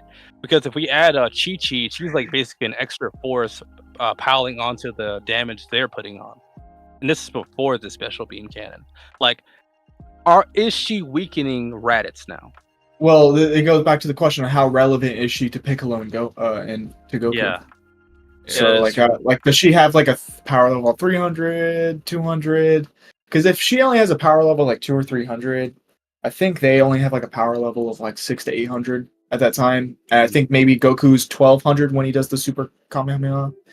But yeah, I'm not sure. Maybe Raditz would kind of like beat up on Chi-Chi while Goku and Piccolo are struggling, and then Gohan's encounter where he busts out of the pod would happen a little earlier, and then maybe they'll make sure that something happens to Raditz then, because there are 3 of them. There's so many like what ifs that like has to go into play for us to like even like actually begin. You know what, if they bring Chi-Chi to the fight, right, I think it would be Piccolo and Goku distracting Raditz while Chi-Chi goes and breaks Gohan out of the Saiyan pod and then takes him to safety. That could happen. I can see that. And then the okay, so if that happens, then that means the story doesn't change other than Gohan got saved. But if Gohan got saved, then they wouldn't know that Gohan had that power to join in the and Piccolo never takes Gohan, and he never does that angry headbutt on Raditz. Yeah, so like that just changes so much. It's like, oh man, because then where do we even go from there? Like you change one little thing, it's like a butterfly effect. I feel like there's also if that happens, I feel like no, he doesn't angry headbutt if Chi-Chi saves Gohan. I think No. What I'm saying is like, go ahead, Squall. Go ahead, Squall. Let's go with you Okay. first. Go ahead. All right. So basically, here's my thoughts on it. Raditz wins the fight, unalives Piccolo, abducts Goku, and then it becomes like this crazy story of Chi-Chi now training Gohan and Goku kind of like training to break out of like the Frieza army away from Vegeta, Nappa, and Raditz. Do you think that at the point where Nappa and Vegeta are approaching Earth that they are still in the Frieza saga? I feel like wasn't there like some filler or something where Nappa, Vegeta, and Raditz are walking down a hallway and they're like, we're done with the Frieza Force? We're doing our own thing? Yes. So then it becomes... But is that canon? I think that was filler, but I'm gonna take it as canon for the sake of this argument. Yeah. The thing is, like, they only hear about the Dragon Balls at the end. So without a good reason for Vegeta to know he could do it, such as immortality, I don't see him breaking away right then. That was like his deep secret plan to break away from Frieza. So like... Yeah, he wants to, but without reason. So they, instead of going to Earth for the Dragon Balls, since Piccolo is now gone, you know, they recourse toward Namek, and they try to get the Dragon Balls there first before Frieza learns and finds out about it. The only problem with that is that they'd have to learn about, like, okay, Piccolo dies. Goku gets abducted. Goku doesn't say anything. Goku's not even the reason the Dragon Balls get mentioned. It's Piccolo. So they have no reason to actually know about the Dragon Balls. Why would they break away if they have no real way to know if they have a way to defeat Frieza? Like, that's not smart. I feel like if it maybe would get to the point where they'd be like, "What's going on with Raditz?" and they would probably go check it out. They don't really care. I don't think they all really care about each other too much. But I feel like since they are the last two Saiyans, the last three Saiyans alive, and there's like no word from Raditz for like a year, they would be like, "What's going on?" And then they would go check it out. All right, I got it. So after Raditz unalives Piccolo, like Goku shouts in anger, like no, like the Dragon Balls, Kami's gone with them, and then Vegeta and Nappa here on the space pod or whatever, like they hear this Dragon Balls, like that sounds familiar, like where have you heard this from? And then they kind of put two and two together that it's like Namekian or Namek that they got to go to for these Dragon Balls to make the wish. True, but then like, how would Goku defeat Raditz? Or I would think Raditz he defeats Raditz. Oh, okay. He just takes him. I think he takes him. And is this are you still doing like if Chi-Chi's there? So Chi-Chi took Gohan? Yeah, Chi-Chi took Gohan. Okay. I think she kind of returns to the fight, but at the tail end when Goku and Piccolo are down, and then Raditz takes Goku with them. And then that becomes and then she kind of like turns this into like, I need to train Gohan. And then since Nappa and Vegeta never enter, it's Gohan trains with Chi-Chi and the rest of the Z fighters. And then Mr. Popo comes and like talks to them like this. I can't remember if Mr. Popo heard about Kami's backstory of like he might have been from another planet or something. Yeah, he did, because when Popo took Bulma to the spaceship, that's what he was talking about. He said, Kami told me. Yeah. Okay, so then Popo tells the rest of the Z fighters of like Kami's like origins. Then they take off to Namek and to like go grab the Dragon Balls before like the Saiyans do. Then they all meet up, but I don't think Frieza gets there. I think it's just like it becomes the Z fighters versus the remaining Saiyans. So you think it's the Saiyan saga, but it happens on Namek? Yes. Okay, gotcha. Yeah, that's pretty cool. I like that idea. Plus Chi-Chi. Hey, thanks for the follow, Lord Sterling. Appreciate it. Shout out Lord Sterling. Hey. Let's get a W in chat for Lord Sterling. Mm-hmm. Wait, no, that's the wrong noise. Where's my Dom DeMarco? Ah, whatever. Oh, I'll just play that noise. Fuck to and spit on that thing. Man. So no first a Frieza. word from our sponsors too, since we got some viewage up here in here from Rumble. Ah, damn it. It just went away. Damn. I pressed it a little too late. How does that work? Does it like pop up and you have to press it at a certain time? Yeah, once you get enough viewers. Like then they like right now the ad read is grayed out or darkened. If once you get enough viewers, it becomes like a bright green color for you to click on. Oh, okay, gotcha. Oh, there it is. Oh. I'm clicking on it now.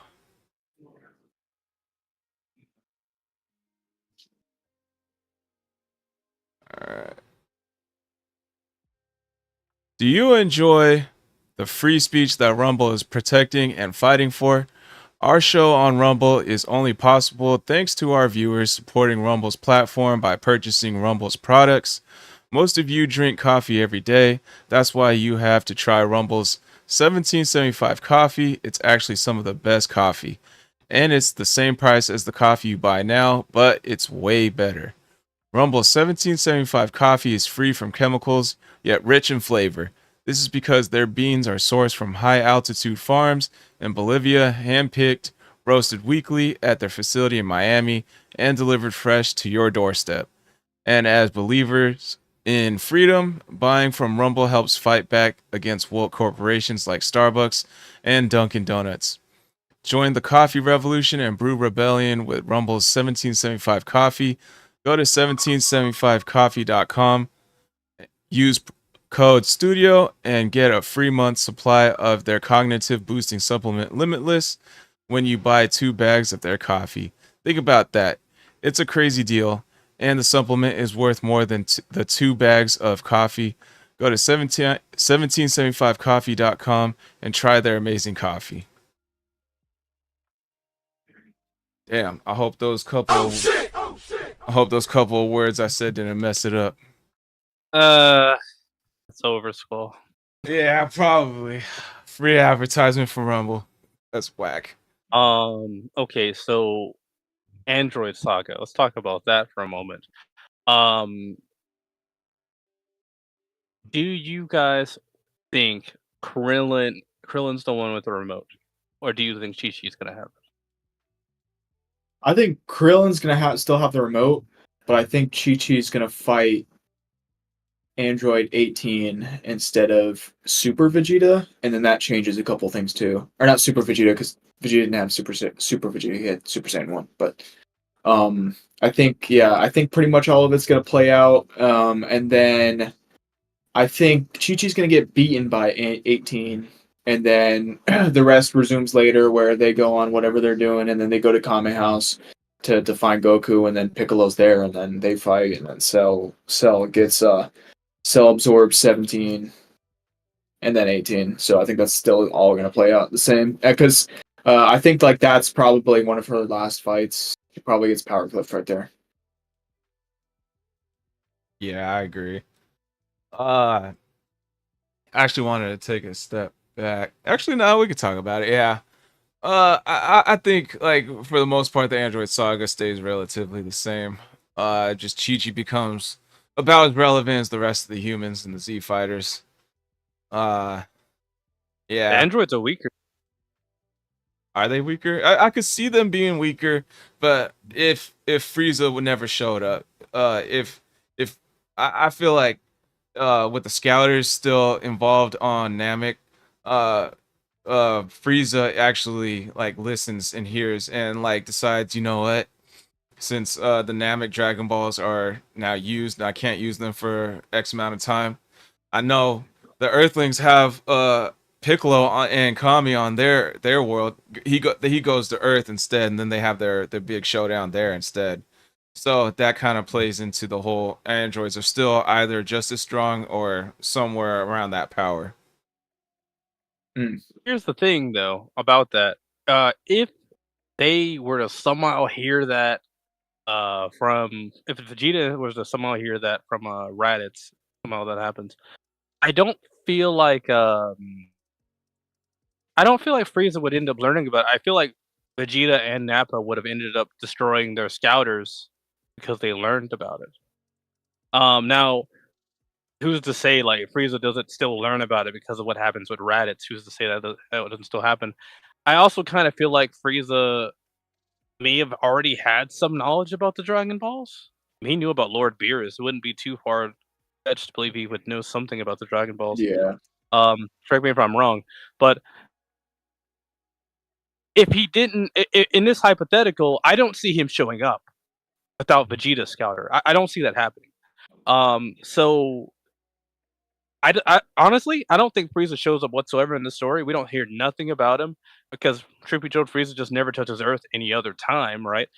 And I think if anything, the androids in them, because they need Frieza's DNA to be stronger. I don't think they're who would it be? Vegeta's the strongest at this point. I think like Vegeta's gonna be the highest that we're gonna see out of the androids, but they're gonna like be a little bit more scaled up because they were stronger than Vegeta. I think that's about as far as we get. I think Goku would be something like either around Vegeta's strength or higher, because like he'd be trying to break out of like their little 4-person squad, like getting beat up over and over, so he'd get Zenkai boosts over and over. But I do think they still use the scouters because without Vegeta's knowledge of the Earthlings can sense ki in the Saiyan saga, like I don't need a scouter either, so I don't think they destroy it because they'll need it to get the Dragon Balls on when they're on Namek. So they would still have the scouters like on Namek, but like it more of a possibility. Like I do like your idea of like, oh shoot, we can't let Frieza like know anything, so they destroy the scouters.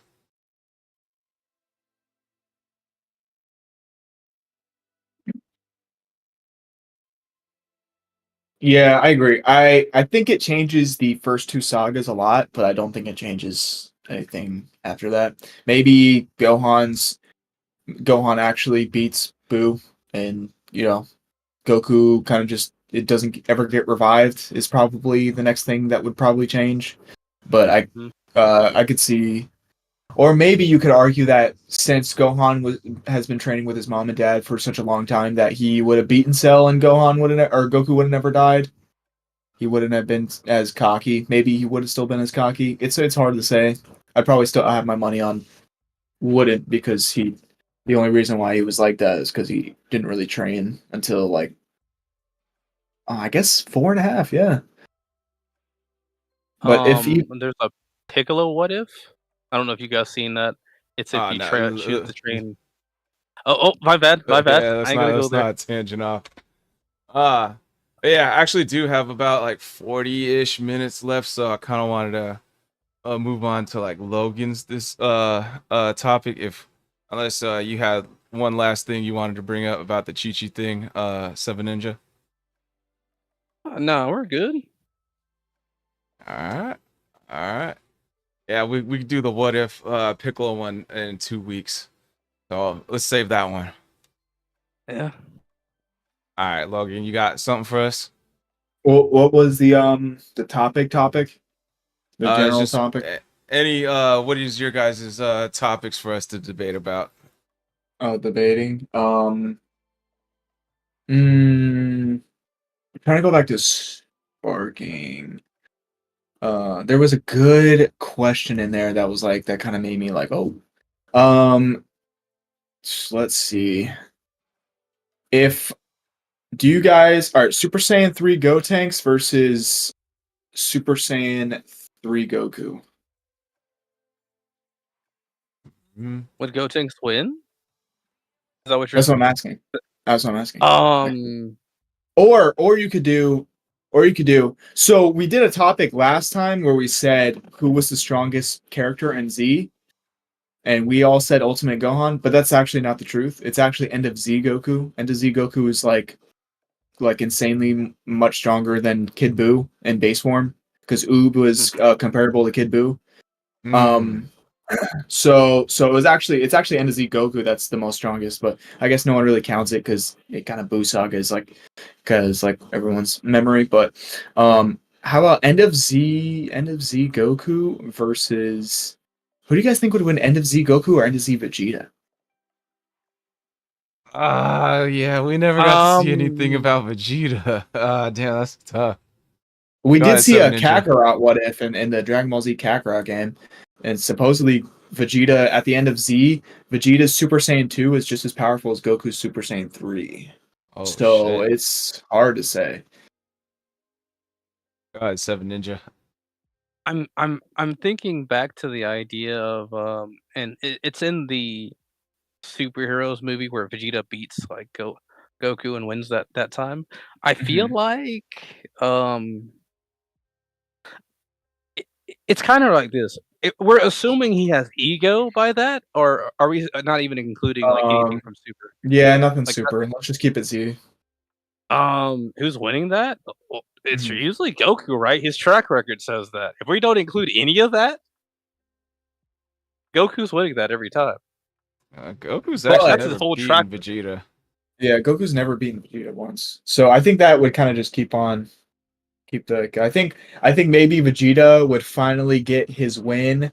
Like it would be like a perfect end story to Dragon Ball. Vegeta would finally get his like a win cuz like he's lost or he's won against Goku every time, but like they weren't really fair. Like it was never really the battle that Vegeta wanted, and that's kind of shown in the Buu Saga where he goes Majin because he thought that the Majin stuff was taking up too much time, and that if Vegeta could never fight Goku again, this was his last chance, so he had to do what he had to do. So I think at the end of Z, Vegeta finally beats Goku, and then Goku meets Oob, but Goku fights Oob before, and then after Vegeta beats him, Goku then flies off with Oob again. I think that's what happened. I think that would probably be like the perfect ending to Dragon Ball Z. What about like in the end of that Dragon Ball superhero movie when Vegeta finally beat Goku and like when they were just base form training? Well, I don't think it depends. Do you think they're going to do transformations at the World Tournament or what? Yes. That's what I'm saying. That's not saying that's tough because I do think maybe just in base Vegeta would probably take it, but his Super Saiyan 2 is pretty strong. Well, because like Vegeta finally got his clap back. Vegeta finally got his dub he always wanted against Goku in that movie. So I think at the end of Z, it would finally be a staple for Goku to finally beat Vegeta. I think that would be like just the icing on the top for all the Goku's accomplishments. My apologies for being gone, and my apologies if I'm about to bring up something that y'all talked about already. But I think Chi-Chi being a Z fighter, where she's married to Goku, so automatically that's going to be Goku's rival and number one sparring partner all at the same time. I believe that being a factor makes Gohan eventually become the strongest person in Z, because Gohan is a two-sided coin. Gohan is half Saiyan, half human. So he's getting all this Saiyan training with his dad. If he gets just as much human training with his mom, I believe Gohan passes up everybody. No, yeah, I agree. I think we said that the first couple of arcs aren't going to change. The only thing that would change in the later arcs is probably Gohan actually taking the Cell fight seriously and killing Cell unaliving Cell before blowing up, and then after that Gohan, if the Busaki even happened, I think Gohan would have just unalived or beaten Spopovich or I can't remember the other guy's name. Spopovich and I don't remember his name, but I know who you're talking about. Yeah. So I think he probably would have beaten them before they could have even gotten Gohan's energy, and or if Majin Buu actually showed up, I think Gohan would have beaten Majin Buu because he wouldn't have been slacking on his training during the 8 years, because that's what he grew up to do. So that's probably the only thing that would change. All right. I already know what Hunter's answer is, but we're on Logan's topic. Who do you think is the better fighter or stronger, or who's gonna win between Goku and Vegeta? This is End of Z. So End of Z is no like super, no super. when Oob was introduced in that last little tournament, and Goku took off with Oob to train him. All right, Hunter, who do you think?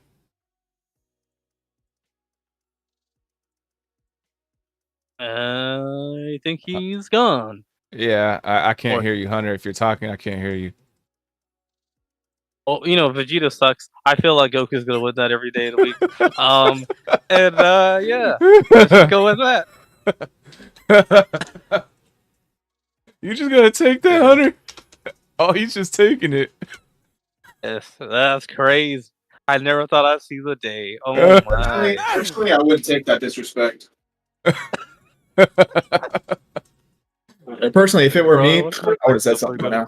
He's probably saying a whole bunch right now, and his mic's muted. Oh no! He's probably coming. He's about to come back with a vengeance. Hopefully it's better than a Vegeta vengeance. Wow. Wow. Yeah. Okay. Well, until he gets back, what you want to talk about? Yeah. So I think it's Goku. But do you guys actually believe Kappa beats Super Saiyan 4 Gogeta? Nah, where did that come from? Is that actually a thing online? Yeah, That's people are talking about it. I get the whole he's like pretty strong because like his Super Saiyan was like just as strong as like Vegeta's Super Saiyan. No, it's base form. I've always assumed that Vegeta was holding back. I've always assumed Vegeta was holding back in that fight. No, Vegeta states when their ki blasts clash that they're equal. There would be no reason for him to say that if that was the case. Hunter, are you there? Still can't hear him. Can you hear him? Hunter.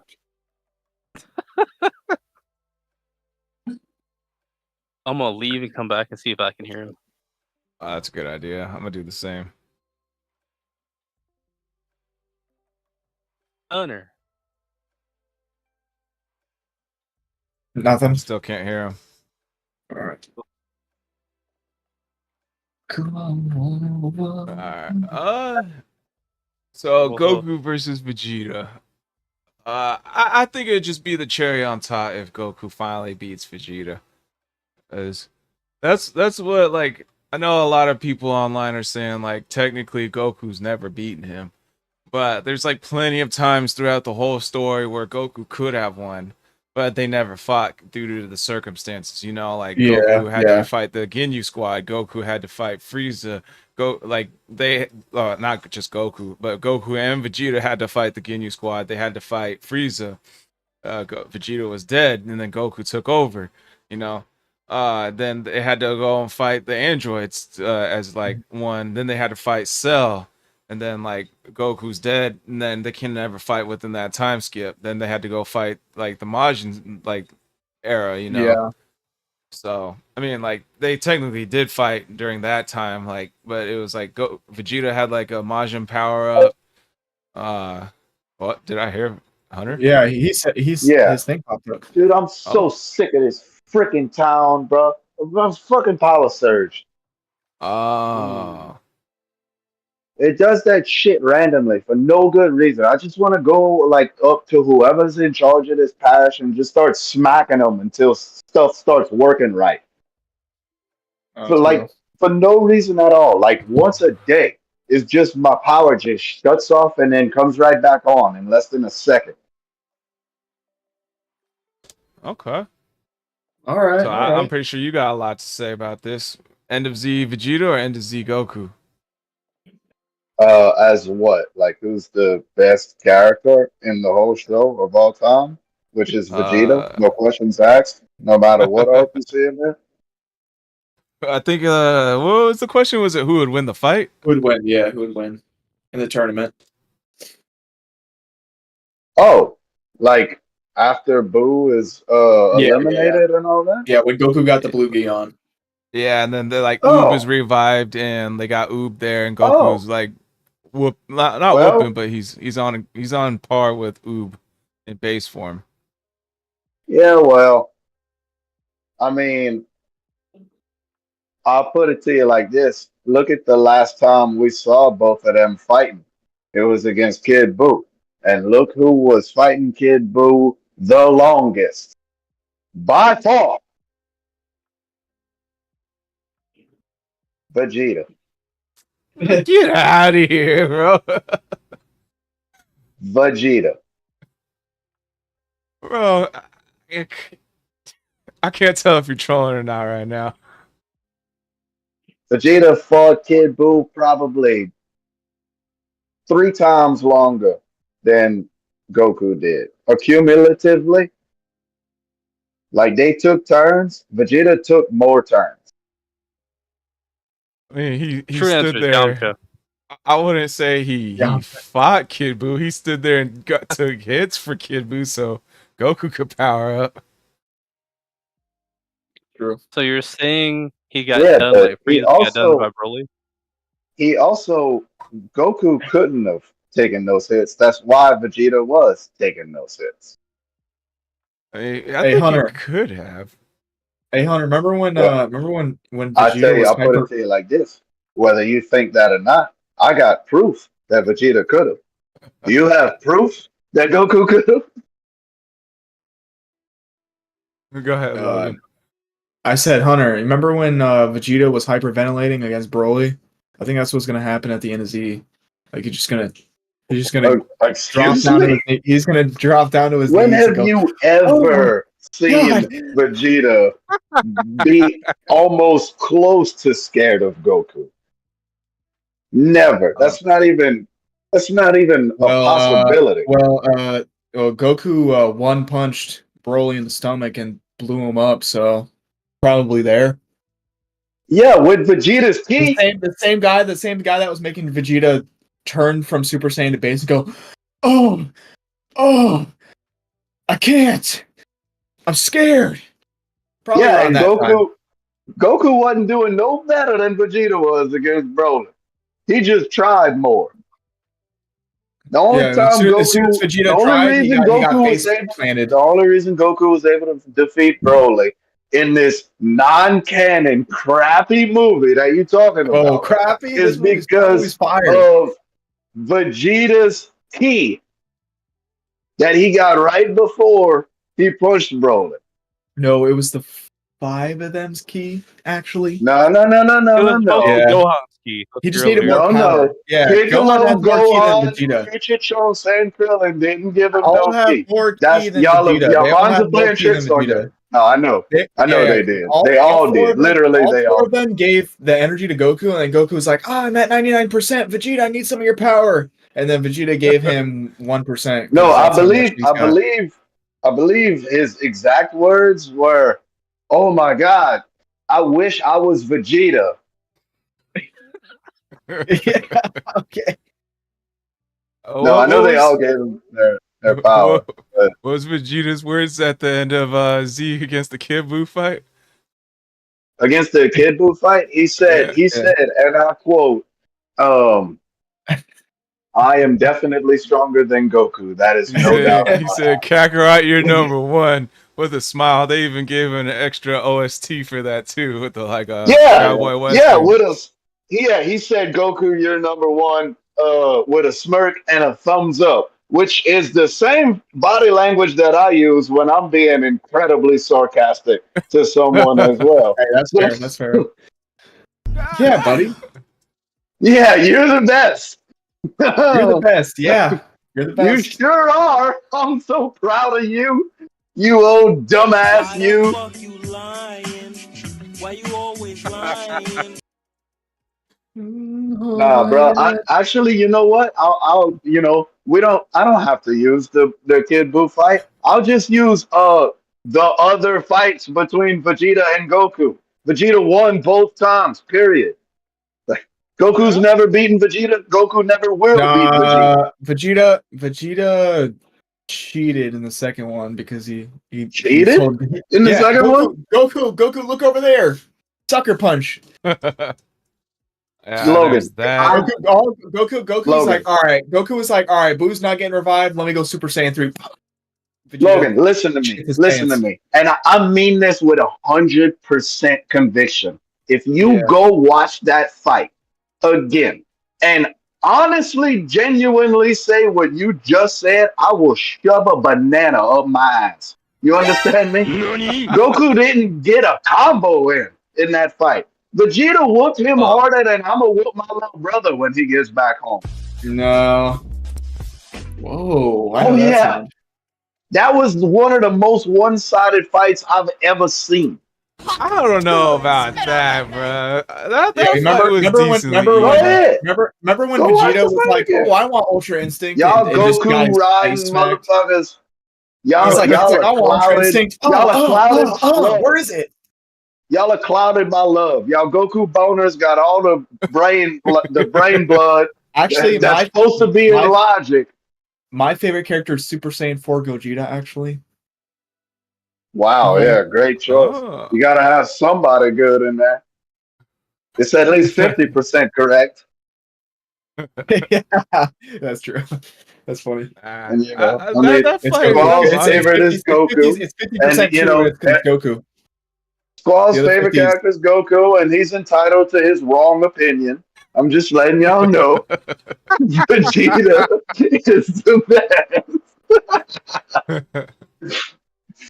You know, I look, don't know about the whole Majin Vegeta Goku fight was even or like one-sided by Majin Vegeta. I think that was even, and then Vegeta had the Majin power boost on top of that. After we move off of all the other streams and we just go to Rumble, put that fight up. Like seriously, I watched it the other day. Like I watched it the other day too. Vegeta missed a left hand and they got kneed in the stomach. It was beautiful. Yeah, it was pretty even. They were throwing back blows after blow. It's true. It's like there was times where Vegeta had like Goku just like getting whooped, and then there was times where like Goku had the upper hand, was whooping Vegeta.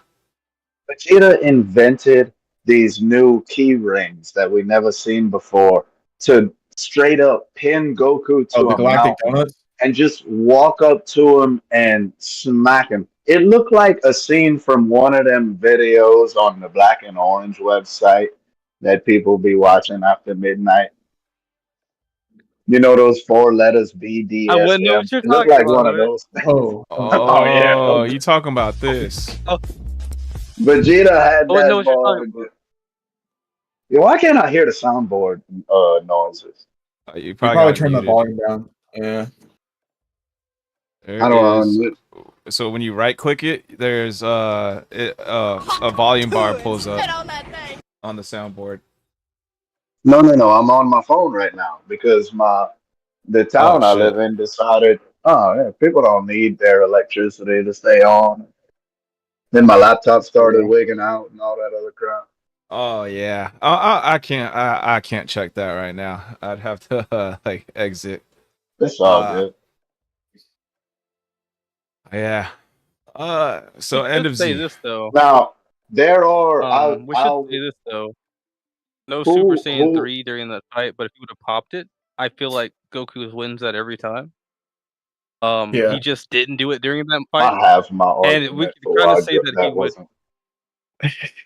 I mean, that doesn't really help Goku too much. Oh Super no, man! Saiyan 2, Every time the Super Saiyan 2 transformation happens, Vegeta. it's way stronger.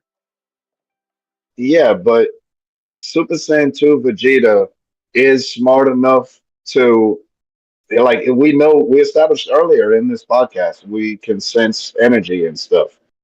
Vegeta would have sensed Goku's ki, and he would have immediately recognized, holy crap, that ki is fading fast. If I just dodge for like 5 minutes, he's reverting right back to base form. And that's exactly what would have happened. Why didn't Boo do the same thing? You think that would happen? Why didn't you say that? Huh? Why didn't Boo say the same thing and just do that? Have you ever seen Boo do anything smart ever? Yeah, I saw Boo beat the crap out of Vegeta. to the point where Vegeta had to sacrifice himself. I didn't say powerful. I said smart. Well, Hold on. it just doesn't make sense because if Boo beat the crap out of Vegeta and with his power and his speed, then if Boo's power and speed are that much greater than Majin Super Saiyan 2 Vegeta's, then how would Super Saiyan 2 Majin Vegeta dodge Super Saiyan 3 Goku's attacks? Super Saiyan 3 Goku that I watched him get beat just as bad as Vegeta? When? I don't At remember Super that. Saiyan 3 Goku? Or is there some fan fiction Super Saiyan 3 Goku that I don't know about that you're talking about right now? I remember he definitely lost. when Frieza had his tail wrapped around Vegeta's neck and just gave him back shots like over and over. I think that was my favorite episode. Wow, bro, you're into some weird porn. Wow. Just over and over. I'm gonna say so. Wait a minute, bro. Frieza made Vegeta cry. Hold on. If you're getting pleasure, if you're over here just crushing on Vegeta, like you're like, oh man, I watched Vegeta get choked and I was just cranking it to him, like. So you're really more of a Vegeta fan. Just Frieza just making Vegeta cry was crazy. Ooh. Oh, making Vegeta cry. Vegeta reached out to Goku and was like, That's the noises that you make whenever you see Goku. Yeah, anytime like, Goku on screen, instant. Goku, please. Okay, guys, hold on. So Super Saiyan 3. Hang on a second. Seven Ninja first, and then Hunter go. Because we're talking about like a raw power upgrade. Remind me, is Goku like revived at this time? What? Against Super Saiyan or against Boo? No, he's not. When he's fighting Vegeta. No, Vegeta? All right, he still had the halo. All right. So there we go. So he's worried about the time limit. Assuming the time limit's not there, but he's still not revived. Goku's winning that. He has a time. I think the time limit's even shorter. Whether he's dead or alive, Super Saiyan 3 comes with a time limit. Which is why Vegeta never bothered to learn it. He skipped it and went straight to God like a bitch. Hey, we don't know that. We don't know that just yet. Daima's not over.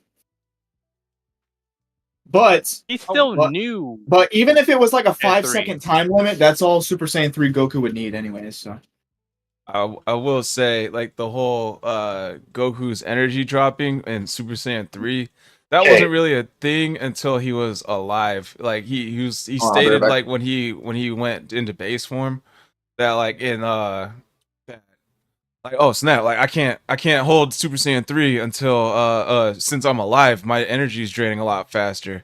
It was a lot easier to hold it when I was dead. Yeah, well, and if he's dead, motherfucker, he's gonna say that shit and then walk away like what he said is just straight up fact. And no, I'm waiting till he gets back because who the fuck? He's over here talking about that's all the time Goku would have needed. Well, if Super Saiyan 3 Goku was that strong, then how come Kid Buu couldn't off Vegeta in that amount of time?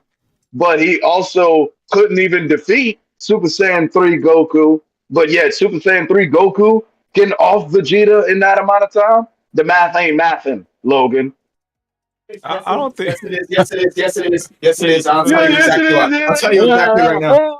If Goku right before beating Majin Buu was able to state, I could have killed Majin Buu, but I wanted to give the new generation a chance. That same Majin Buu that went right on Vegeta, like back shot after back shot, to the point where he had to unalive himself. Then even if Super Saiyan 3 had a 2-second time limit, just that within that span, Vegeta's done in 1 second. Does that make sense? No, it doesn't make sense because Super Saiyan 3 Goku still couldn't beat Kid Buu. And Kid Buu didn't off Vegeta in no 2 seconds, 1 second, nothing. Kid Buu didn't even off Vegeta. To be fair, Kid Buu so the amount of time that Super Saiyan 3 Goku has in Super Saiyan 3 is not enough to off Vegeta, period. Yes, it Kid is. Buu couldn't do it, and Kid Buu ain't pulling no damn punches. Ain't nobody about to sit here and say Kid Buu was definitely messing could have around. off Vegeta, but didn't. Kid Buu was That's definitely not how messing Kid around. Buu operates. Watch that fight again and tell me Kid Buu's actually serious. When Kid Buu and Goku pulled up to the Kai planet, Kid Buu fell asleep. I will canonically say that he's pure evil. I will say Fat Buu didn't off. We got about 15ish minutes. I will say Fat Buu didn't off Vegeta either. It was Vegeta offed himself to possibly beat Fat Buu. So that was kind of arguing that what's it called? No, he knew that he was pulling that out of his ass. He knew that what I said was right. What were you saying? That Super Saiyan 3 Goku can't beat Vegeta in the amount of time that Super Saiyan 3 has. I think like oh god. Because Kid Buu is stronger than Super Saiyan 3 Goku. And Vegeta lasted longer than Super Saiyan 3 Goku lasts, right? The transformation itself, whatever time limit that is, X amount of time, Vegeta lasted against Kid Buu for longer than X amount of time. So, Super Saiyan 3 Goku could not have beaten Vegeta. Period. That is a fact now. I just mathematically proved it. Your grins are telling me that you know I'm right. You're trying your hardest to come up with an excuse. Even Seven Ninja is about to be like, yeah, Go Sauce makes a point. No, I kind of agree with what Logan said. Like, Goku said he could have defeated... Because Goku did say he could have defeated Fat Buu, but Vegeta in Majin form couldn't have defeated Fat Buu. Oh, whatever. Vegeta said he could have beat Fat Buu too, and he didn't. So I don't want to hear it. No, he tried and he failed. He tried and then he failed. He's like, well, so you can't just go off of somebody's word. Vegeta literally said, "When I do this attack, Vegeta literally said, Goku, you're number one." Yeah, with a smirk and a thumbs up. With a smile and I wish my camera would work so I could tell you that you're number one with a smirk and a thumbs up and ask you how genuine it feels with your big fucking Mario mustache. Dude, this shit is elite. Look at this Ethiopian caterpillar on my face. Yeah, I bet after you eat some ramen, you get to taste that shit for another 2 hours. Oh, 100%. It's the leftovers, bro. You got it. Oh Lord. Especially with Chinese food. Oh Lord. We just did Hayabusa's for Florida Man. We did mine. Squall and Cold Sauce. What is your debate topic? Mine's always in the beginning, so I don't do mine for this segment. Gotcha. All right, Cold Sauce, what you got, bro? A debate topic? Yeah. That was our debate topic. That was my debate topic. Was N to Z Goku versus N to Z Vegeta. So now it's your turn now. Oh, okay. Well then, in the spirit of keeping it Goku versus Vegeta, how about we who has more like feats? Goku. Like FEATS. Who has more feats? Because I can sit here naming Vegeta feats like a lot. I think Goku has the more important ones. Like a really big one after Z was when Goku and Beerus were clashing fists and they almost blew up the macrocosm. That's like a big one everyone talks about in like every single versus video or how strong is Goku is video. That one is always. Oh no. I'm not saying like I'm not sitting here saying that I'm about to prove to you that Vegeta's stronger like overall or anything. What I'm saying like the feat. All right, go ahead. Like the amount of feats that each character has accomplished. Like when I mean feat, I mean like this character when he did this, no one had ever done it before, kind of thing. Like this is a groundbreaking thing, and it was done by Vegeta or it was done by Goku. So like, because we have a lot with both, and I'd like for all of us to discuss these things. Like the very first one that comes to mind for me is one of my favorite moments in the show, Vegeta doing Super Saiyan Blue 2.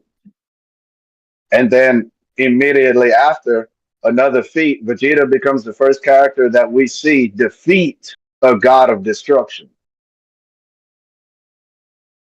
All right. Well, we can all each name one. We'll start with Seven Ninja Logan, then me. Name one from either Goku or Vegeta. Shoot, Goku beat Jiren. Well, I won't say he beat him. I mean, he did a good deal, but nah, that's not a true win-win. Oh, I'll hold off for a second. Go ahead, Logan. So a feat I really love from Goku is in the this is where like you can rank Goku to like a much higher than he is when in the Goku Black arc where they call upon Zeno and they get out of there before Zeno destroys the universe. And right before Zeno's about to destroy the universe, Goku said, "If I had a Senzu Bean, I could probably beat Zamasu right now."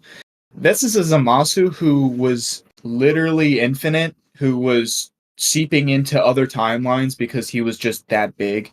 And then after that, Goku goes back to Zeno to pick him up, and there's complete nothingness. So this insinuates that Goku is actually above space and time because there would be no space for any time to be in or any time to be space in because it's just nothing. So you can wank that to like a 5D feat to where Goku is We're like not listing insinuations. We're listing feats. Unless you this actually is saw a feat. Goku It is a do feat. something. It is a feat because Goku was able to move around in To a place that just has no say space that and he time. could beat Zeno? Huh?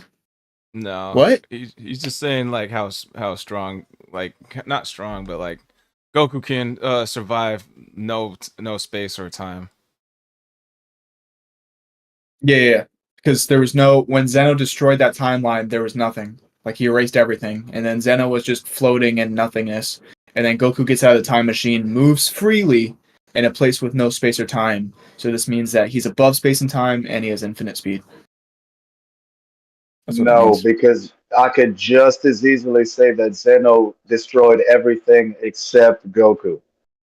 No, because Goku and Whether he everyone else was in got the out of there time before machine or Zeno. not, you just said he destroyed everything, including time. So it doesn't matter what time Goku went to. The only thing that was left was what Zeno decided not to destroy. I'm pretty sure that's way more likely He than had to destroy Goku's everything. just as strong as the Omni King, but can't beat Jiren. Because that's not consistent. Because if Goku was able to That's defeat an 100% infinite, consistent. it's not consistent. Because if Goku was able to, if he had a Senzu Bean because he was fighting the whole day, but if he had a Senzu Bean, he would have killed Infinite Zamasu. Infinite Zamasu is infinite, so this means that he's taking over the Universe 7 in that timeline, which is infinite. He's taking over the Kai planet, which is infinite. He's taking over Heaven and Hell, which are both infinite and higher dimensions of existence. And then he would also be taking over the demon realm, which is infinite. So that's 5 infinite bodies within each other. So this means that not only did he take those and he was growing over there, but he was also seeping into the other timeline and probably would have taken over that. So that's about 10 infinite bodies that Infinite Zamasu would have probably gotten to if Zeno didn't destroy him. So it would make no sense that Zeno kept something when Infinite Zamasu was growing, like in other timelines. I want you to hear what you just said. So I'm gonna say it. You said that it makes sense that Zeno, the guy who gave Goku the only ever Zeno button in existence, the only friend Zeno has ever made, that it doesn't make sense that Zeno would have destroyed everything except Goku, the one guy who has become friends Goku with wasn't Zeno. There. Yeah, that was different Zeno that destroyed everything. He got that was he didn't know who Goku was, and Goku left that timeline knowing. before Zeno even blew There's up anything. nothing So he that's doesn't that know. argument's No invalid. matter what timeline, dimension, universe, nothing. Hold He's on, Yeah, so guys, hold on. omnipotent. This is what I think has happened here. I think that this is something we're missing. I don't think he's going as far as destroying everything in other timelines. I think he's going as far as destroying Zamasu. I think if anything, it only hits that one timeline. And I well, think yeah, he's yeah, like, yeah, for sure, for sure. Well, of course, because it's it's like only he's that not one really thinking timeline outside of because it. we still have our timeline. But he was seeping Yeah. into the other timeline before he got destroyed. Therefore, he did reach that other timeline. But because Infinite Zamasu was expanding, like he was merging everything with himself in that timeline. So that's the 5 infinite bodies and everything around them. So if he was merging everything together, and that means that he was literally omnipresent. That means he was everywhere at once, and it was seeping out to other timelines. Therefore, Alright. it wouldn't So make you're sense. It wouldn't make sense to say that he wouldn't be destroying everything if Infinite Zamasu is merging everything. It doesn't make any sense. I got a feed what for doesn't make Goku. any I think sense is that you're saying that Goku is stronger than all of that when after that we saw Goku not be able to defeat Jiren.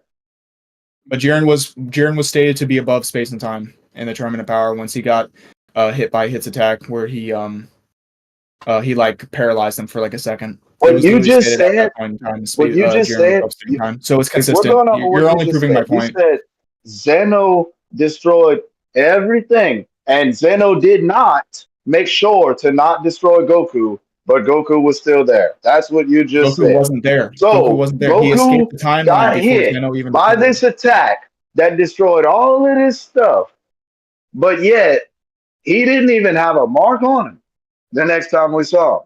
You said he was just floating there unharmed, just like Goku whoever. So Goku left then the he goes timeline to this before Zeno tournament destroyed it and then and came back. he starts fighting all these people and taking damage and getting tired, and you're not making sense. No, you're not making sense. Okay. Goku left the timeline before Zeno destroyed it, and Goku came back. You just said he destroyed multiple timelines with that attack. No, I said he was seeping. I said he was seeping into the other timeline. That's how big he was growing. My point was that he was merging everything to the point where he was so infinite in size that not only could he embody and merge 5 infinite bodies, but that he was also seeping into the other timeline and could have taken over that other timeline. But Zeno got There to is him no before that could happen. could have. You're like, we're listing feats, we're listing things that happen, not That things is got a things that happened. that a character said could happen. I got a feed. That happened. It was shown on screen. It got did you. not happen. Oh, I'll pull up the video. Hang on. guys, hold on. Here's who else talking. Yeah, go ahead as well. Zeno gives Goku the Zeno button, and is one of Zeno's first friends. I think that's a feat. That is a feat. Yeah, that's never happened literally ever.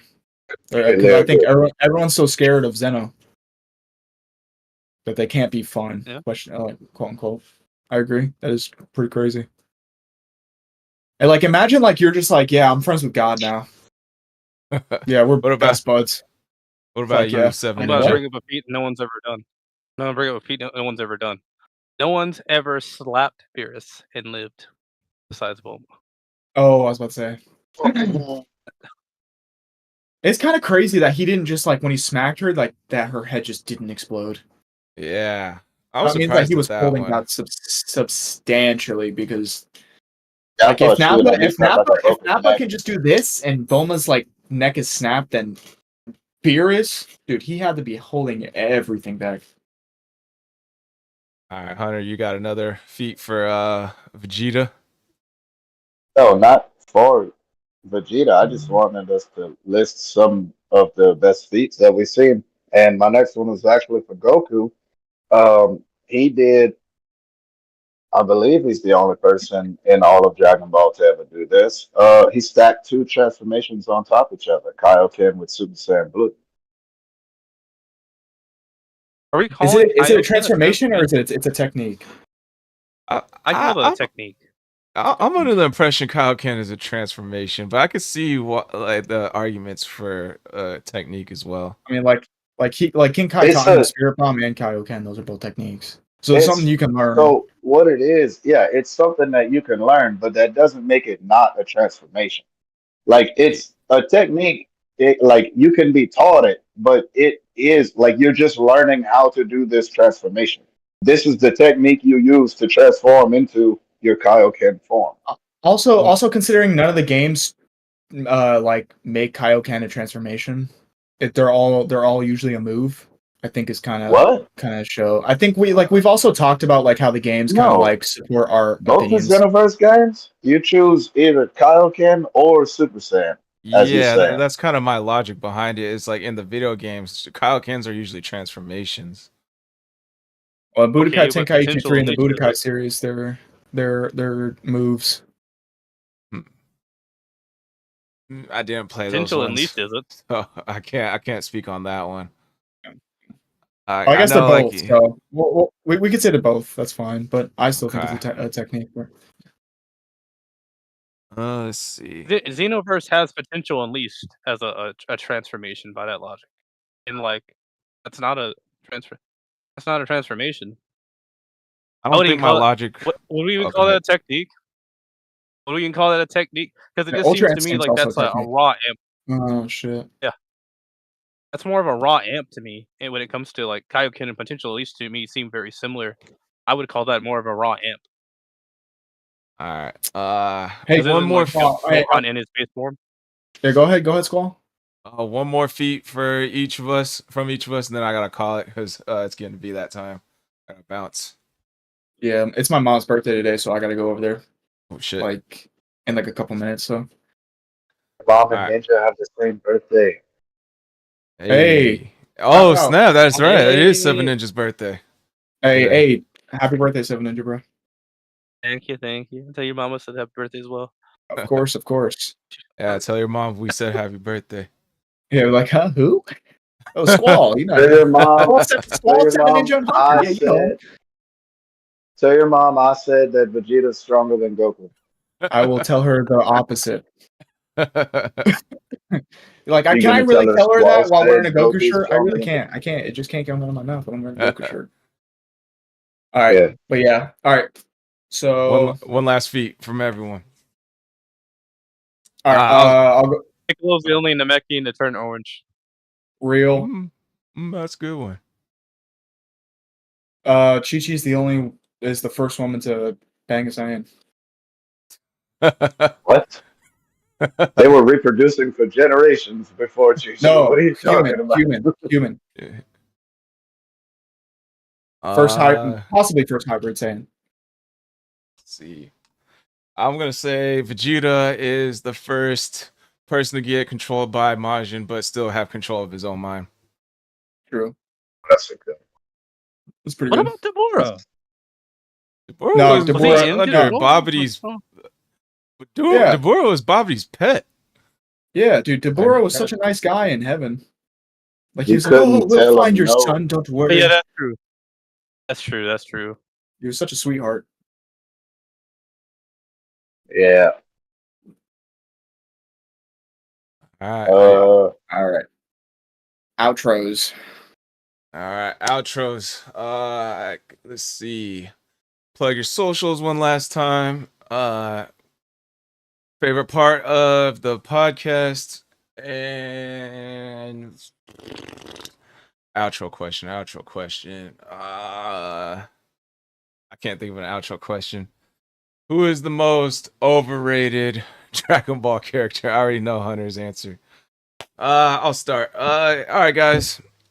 It's your boy SquallRush. Got the link tree usually under all my bios, so check those out if you want to hit my other platforms for some follows. Let's see. My favorite part of the podcast, I really like Hunter and Logan's bickering back and forth. That shit's funny. And most overrated character, I'm going to have to say Demon King Piccolo.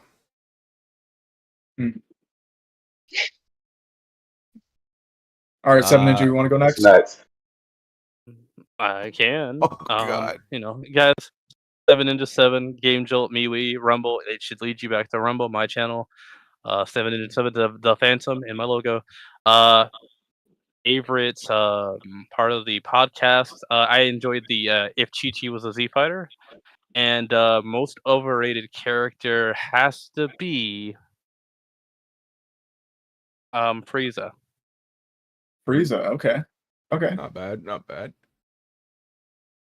All right, everybody. My name is Hunter. You can find me on TikTok at Hunter on Tik. You will recognize that it's me when you get to my account and you see the most handsome man that you have ever seen before. My favorite part of tonight's podcast was whenever Squall and Logan admitted that Vegeta was stronger than Goku. I thought that was really nice. And the most overrated character in Dragon Ball Z for a very long time and will probably always be Gohan. Oh, okay. I I'm gotcha. sick of these Gohan fans talking about this dude like he's some awesome badass guy when all he does is give up.